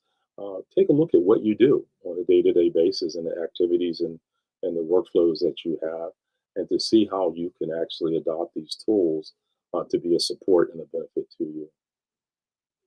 When we look at the next tier of entrepreneurs that now have built teams or added staff, regardless of whether it's one other additional person or multiple persons that you have brought onto your team, again, you want to make sure that you can incorporate AI technology and other technologies into the work group so that from a communication standpoint, from a delivery of goods or services standpoint, you can be as efficient and productive as you possibly can. Now, I know that I hit home a lot about efficiencies and productivity, but that's the goal, okay, to make sure that we are being efficient in terms of what we are doing, in terms of building or creating ideas for products or services, as well as delivering them to the clients that we're trying to serve or the customer base that we're trying to serve. So make sure that the workforce or the persons that you are bringing onto your team also acquire the knowledge, okay, to work with technology, and particularly AI tools and technologies, in a way that's beneficial to the overall work group. When we start growing as a business, and in my practice, in my business that I own, we work with small business leaders that have at least 2 or more workers or employees or staff, and they're doing a certain revenue level. It's important that at the stage where you are upwards of doing thousands of dollars, hundreds of thousands of dollars a month in business, that you begin to look closely at some of the financial areas of your business. And I submit to you that, again, AI tools have been embedded in a lot of the different bookkeeping and accounting tools, as well as forecasting and budgeting and other types of tools that can help with understanding sort of your fiscal and your financial picture within your workforce. And so we suggest strongly that you use technologies that are already branded and proven in terms of their functionality. If I step back for a moment, when we start getting into the larger organizations which we do not work with, which are considered enterprise clients, many of them are customizing their AIs. And we're not suggesting or recommending that you customize at the small business level, but you look for tools that are already on the shelf, so to speak, that you can bring into your environment until you have matured to a point where you're able to then look at different areas of your work to see where there needs to be some customization that's void of the off-the-shelf products and services that you have currently or are using. Now, I have been speaking for a little while. I'm going to break for a little bit of a commercial, and I will be back in a few moments to give you a chance to put in the chat and to ask your questions of me, and then we will continue the conversation. I'll be right back. Are you a Black entrepreneur with a vision for global success? Are you ready to take your business to the next level? Introducing the Black Business Network, BBN, one of the largest Black business showcases in the history of the world. The only 24/7 global multimedia ecosystem dedicated to connecting and promoting Black entrepreneurs, brands, and businesses globally. With BBN, you can sell your business now 24 hours a day to over 200 countries. Reach a global audience in real time, build trust, and generate leads like never before. Access a world of opportunity with our live streaming and replay platform, featuring on-demand content, documentaries, and exclusive interviews. Get your exclusive, one-of-a-kind Black Business magazine covers that feature you and your amazing business today. And tap into our Black Business Global Chamber of Commerce, where your voice will be heard globally with over 1 million business owners. Learn the insights and strategies that Black entrepreneurs are using to grow today. Power your business with the Black Business Black Credit and Debit Card. Get cashback, access microloans, and build your business by doing business with Black businesses worldwide. Stay ahead of the curve with the Black Business World Report, our yearly intelligence magazine, providing industry trends, government programs, funding alerts, and so much more. BBN is more than just a network. It's a revolution. It's a global movement, uniting Black entrepreneurs from over 200 countries to share knowledge, build relationships, and create economic empowerment. And for corporations, BBN offers a unique opportunity to demonstrate your commitment to diversity and inclusion and access. Submit your corporate commercial today. Sponsor BBN, reach a targeted audience, and support the growth of Black-owned businesses. Our Black Business Ambassador program provides support and detailed information on all activities. From onboarding to mastermind think tasks, they cover it all. Whether you're looking to expand your business or your viewers, BBN brings together the tools, talent, and technology needed to grow Black-owned businesses worldwide. It's where we speak, sell, connect, and rise. Live and on demand. Join the Black Business Network today. Visit bxtv.org to learn more and unlock your global potential. Where business is broadcast live. Where the future is today. Call 919-308-9090 for your Black Business Fireside Chat today as we showcase your amazing business to over 200 countries. Black Business Network, one of the largest Black business showcases of Black business in the history of the world. Call today 919-308-9090 USA. So welcome back. And I believe there may be some questions that have been asked, and we will ask our moderator to check in with me later, and so that I can give some answers to some of the questions that may have come in. But again, I thank you once again for visiting with us today. Again, as I had concluded in terms of the financial side of the technology stack and using tools to understand your financials, I just again want to emphasize the importance of exploring the tools and the technologies that can help you, okay, to do a better job or a quality job of managing your fiscal and your financial position within the organization.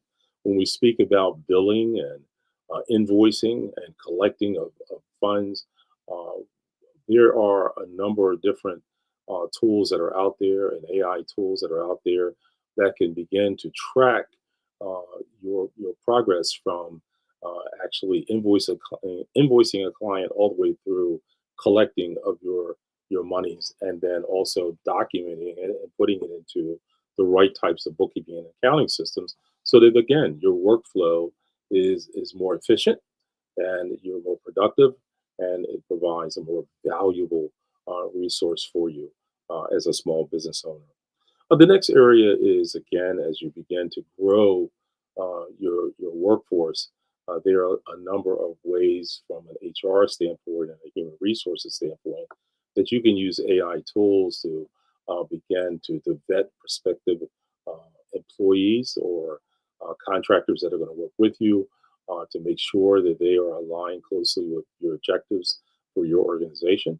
And so, again, these are technology tools that can help to eliminate some of maybe the costs that in the past you may have incurred in terms of doing your own searches, own due diligence in terms of bringing on personnel and resources to work with you.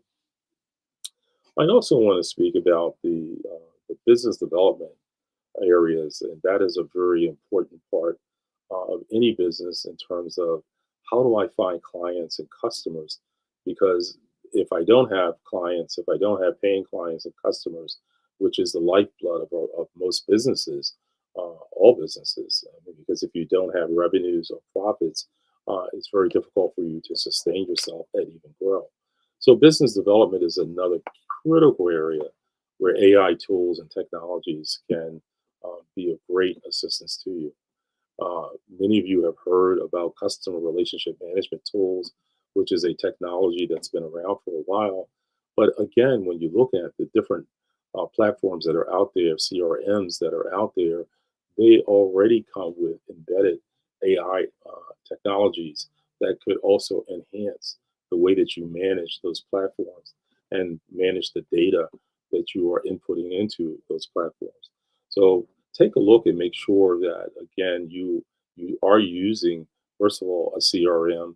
And a CRM is basically to help you from the identification process of identifying a prospective client where you may not have built a relationship completely.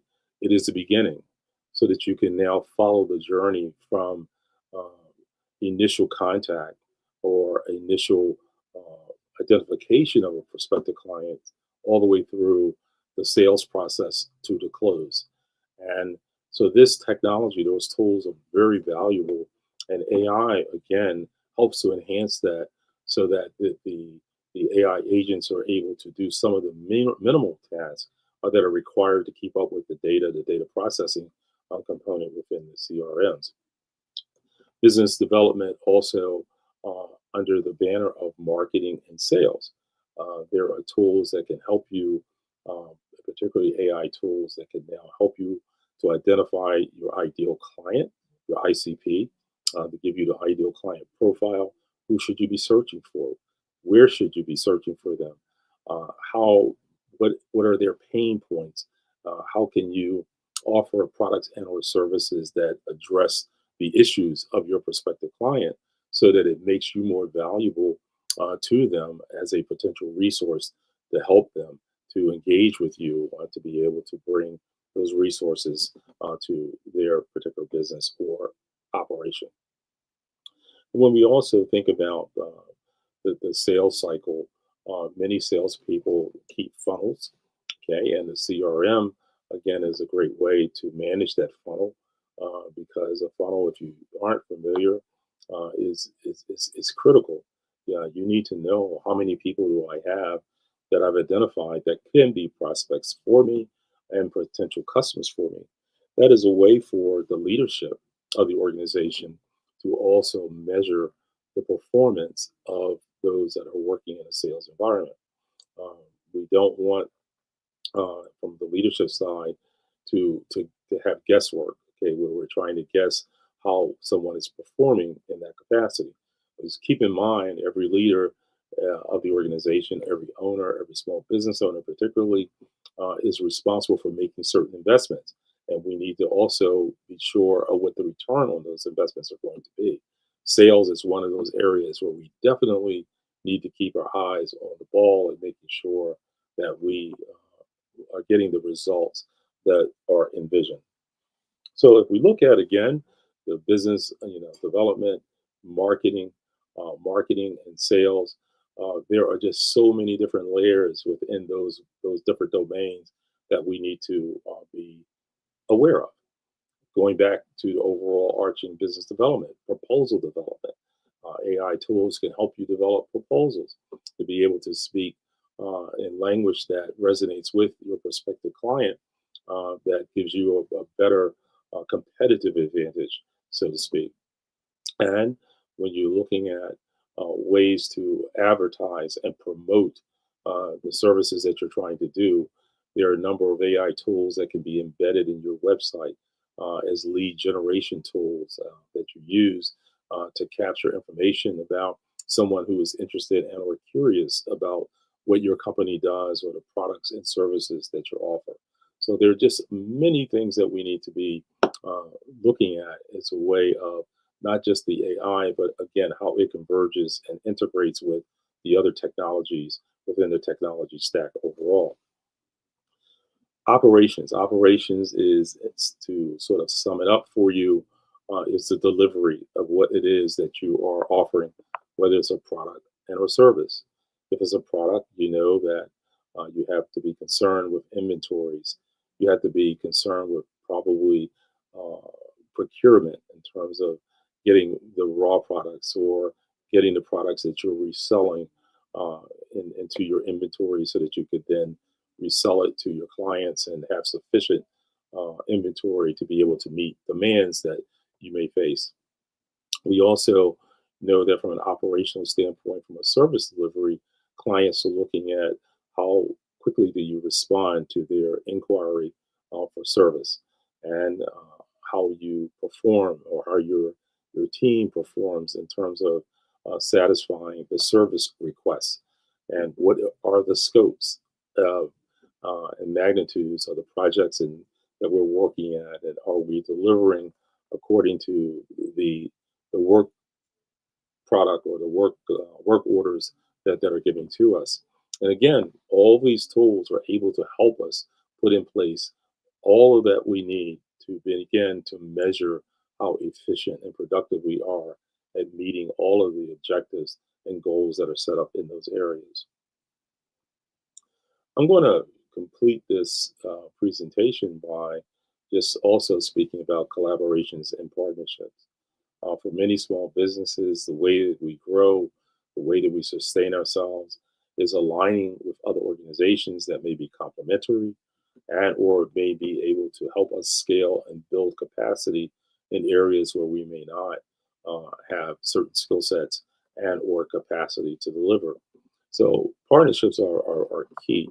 And again, I will say that AI is a tremendous tool to help us form partnerships and relationships that historically may have taken years to develop, have shortened that timeline to allow us to be able to uh, put together a number of different ways to partner with different organizations, regardless of their sizes, in some very creative and powerful ways. I want to also, again, for example, bring to your attention, what's happening on the Black Business Network side. When we are looking at with Dr. Eric Kelly, how this network is evolving and taking shape. We have to take our hats off to him and applaud how he is using the technology tools to basically bring together a large network of people. And the AI technology has now allowed him to do some things which you will probably see the results of in the next few months to enhance what the Black Business Network has been able to do over the many years that it has been uh, providing this wonderful service to the Black community. And so I again want to encourage you to not be afraid of technology. A lot of the manual processes are going to go away. And if you have not begun to move into the digital space as well as the AI space, you need to think seriously about learning and understanding what's taking place so that you can continue to sustain your business, grow your business, and be more competitive as the landscape continues to get more and more competitive from a global perspective. Because there are organizations now, as we look at technology, that can do work in different domains, different nations remotely, that historically and traditionally there had to be physical labor or physical presence in order to engage a client. But we're now in a global economy where we're able to do work across shores. Okay? And so we need to be prepared to not only just be able to address the needs of clients that are physically located within our own small geographic footprint, but those that may be more global in nature, whether it's regionally, whether it's nationally, or whether it's, again, across the oceans and the seas. It gives us the ability to grow our organizations and to be, again, more profitable as we continue to sustain our business. My final part would be on, again, understanding the value of our businesses. And AI, as well as other experts, can work with you to understand what your value is.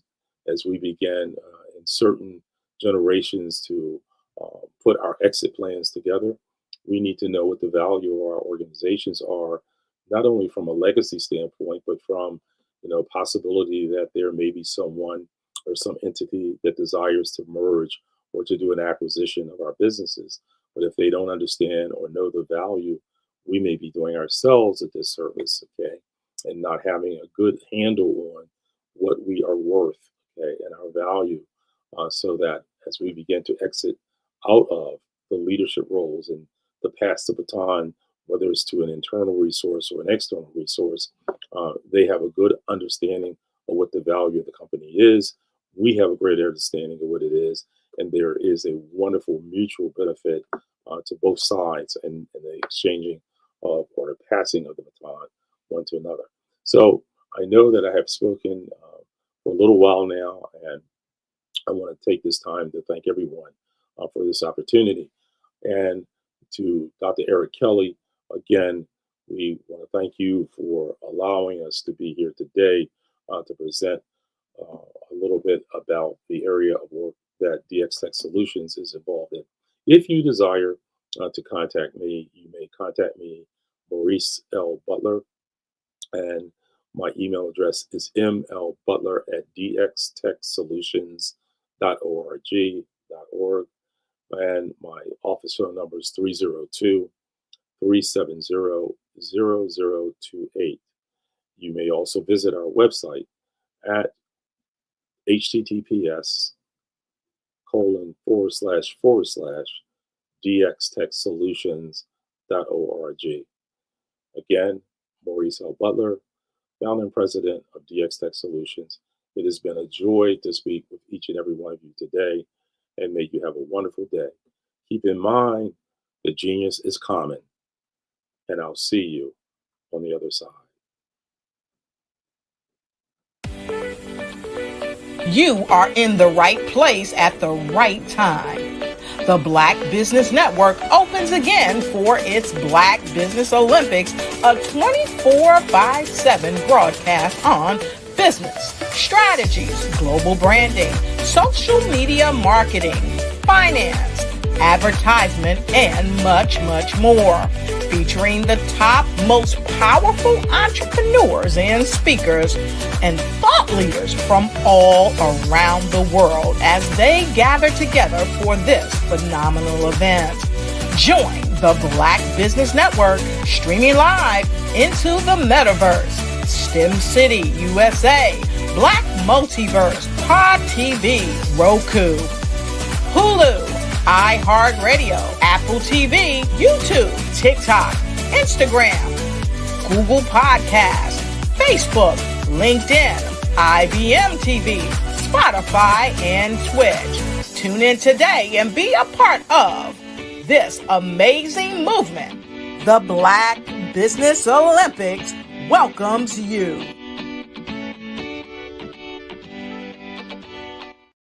Got 5 minutes on that side. Okay, go to the other stream, and you should see the clock ticking.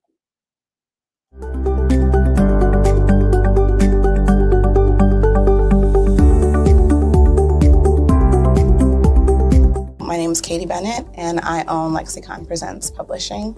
We are a publishing and media company that helps you take your story and share it with the world.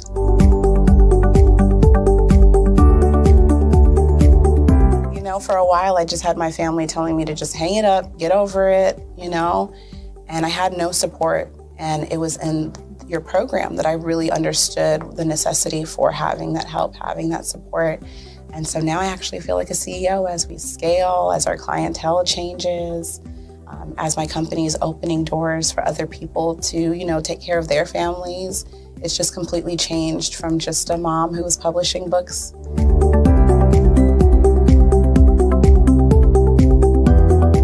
I was at a point where my job, although it was paying really well, wasn't enough.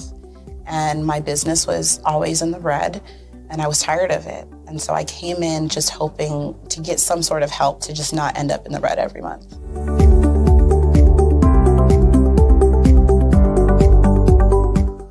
Ooh, wow. Okay, so there was one in particular, I cannot remember his name, but he asked me, he said, why are you in business? And I told him that I wanted to make a difference and I want to help my community. And he let me ramble on for a while. And then when I was done, he was like, okay, all of those things are great. They make you a humanitarian, not a business owner. And he was the one who told me, he's like, you have this great service and you're offering it at like a great value price. So to someone like myself, we don't know that we're going to get the value of what you're actually bringing. And so that gave me the confidence I needed to raise my price. It gave me the confidence to go after my actual client that I actually prefer to work with. And it really just changed everything for me. I don't think without him kind of giving me that push, I don't think I would have gotten to this point or position.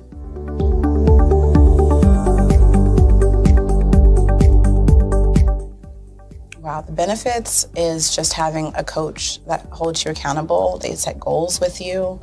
That's been my favorite part. She has amazing experience, and so she brings her strategies and her ideas, and she helped me narrow down, what services I actually wanted to offer, how I could actually continue to offer it, how many clients at one time could I have. All of the information that she's given has just really transformed my entire company. And so I know I would have never gotten to where I am today and having some of these partnerships that I'm, having now without her help.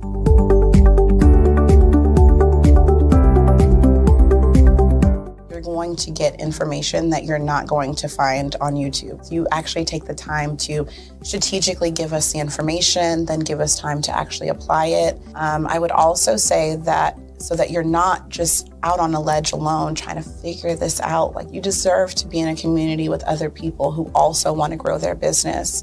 And then finally, the biggest thing I think I took away from CMET was that I had a whole office in Longwood, I still do, and at the time I had not paid my business tax receipt. I didn't know that that was something you had to do. So that was like one of the first couple days of information, and I'm like, oh my gosh, let me go get that together right now. So I'm really glad that, CMET was there for myself, and, anybody else who has the opportunity, they need to do it.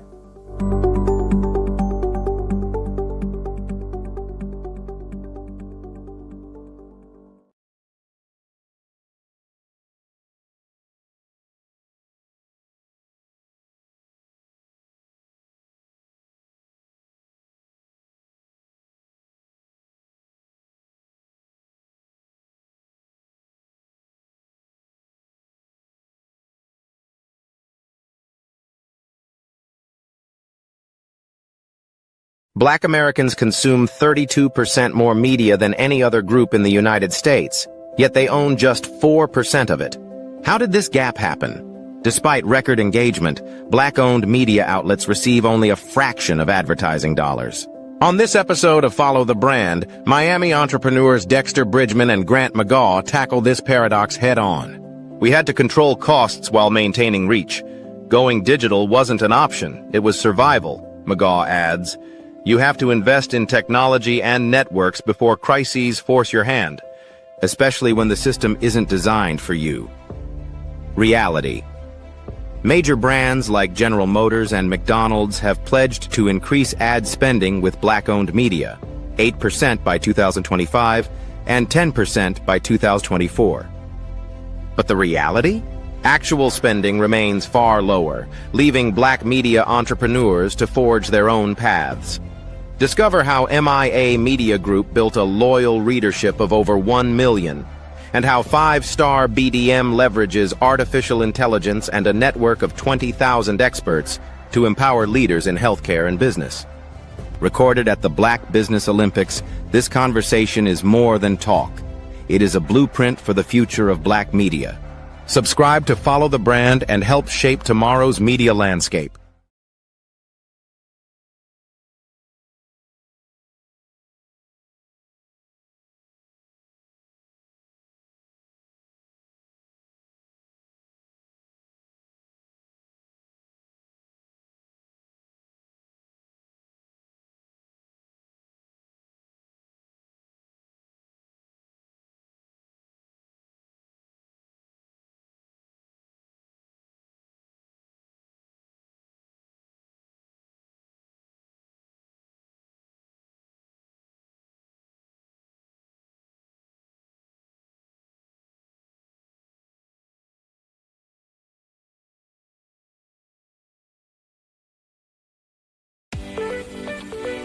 You are in the right place at the right time.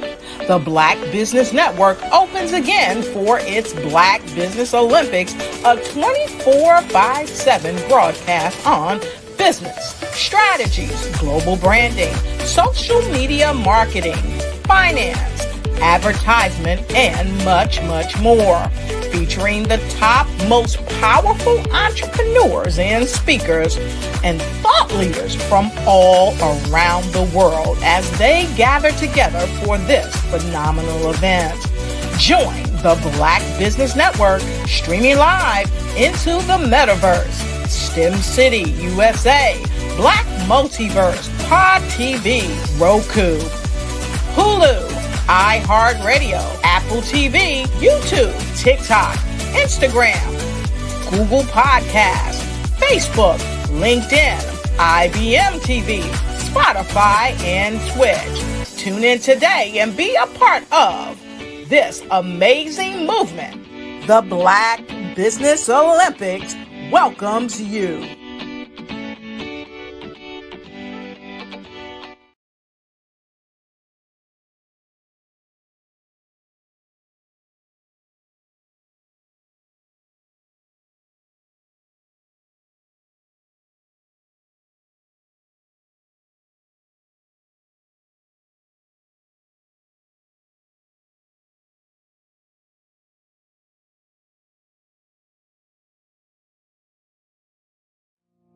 Did you know that approximately 333.34 million businesses exist today, according to a report from 2021? And you may be one of those businesses. Hello, I am Dr. Eric Kelly III, the visionary strategist and founder of the Black Business Olympics. I invite you to showcase your Black-owned businesses on the Black Business Network global stage. The Black Business Olympics is a global Black Business Network platform that propels Black-owned businesses into the international spotlight. By showcasing your business on the Black Business Olympics platform, you can reach a worldwide audience of potential customers, partners, and investors. You can also establish yourself as a thought leader, an expert in your field, attract lucrative partnerships, and more speaking engagements. In addition, the Black Business Olympics platform provides a valuable opportunity to connect and collaborate with like-minded entrepreneurs and business professionals from around the world. This can lead to new business opportunities, ideas, and relationships. Finally, by sharing your story and expertise on the Black Business Olympics platform, you can inspire and empower others. This is a powerful way to make a positive impact on the world and leave a lasting legacy. If you are a Black-owned business owner, I encourage you to seize the opportunity to showcase your business on the Black Business Olympics platform. It is a once-in-a-lifetime opportunity to make an indelible mark on the world. Be one of the 1,000 visionary entrepreneurs who are changing students' lives, shaping industries, and leaving an unforgettable legacy for their families. Unleash your voice on our global stage and watch your business thrive. Black Business Olympics is one of the largest Black business showcases in the history of Black business in the world. Yes, the entire world. Just give me a call today at 919-308-9090.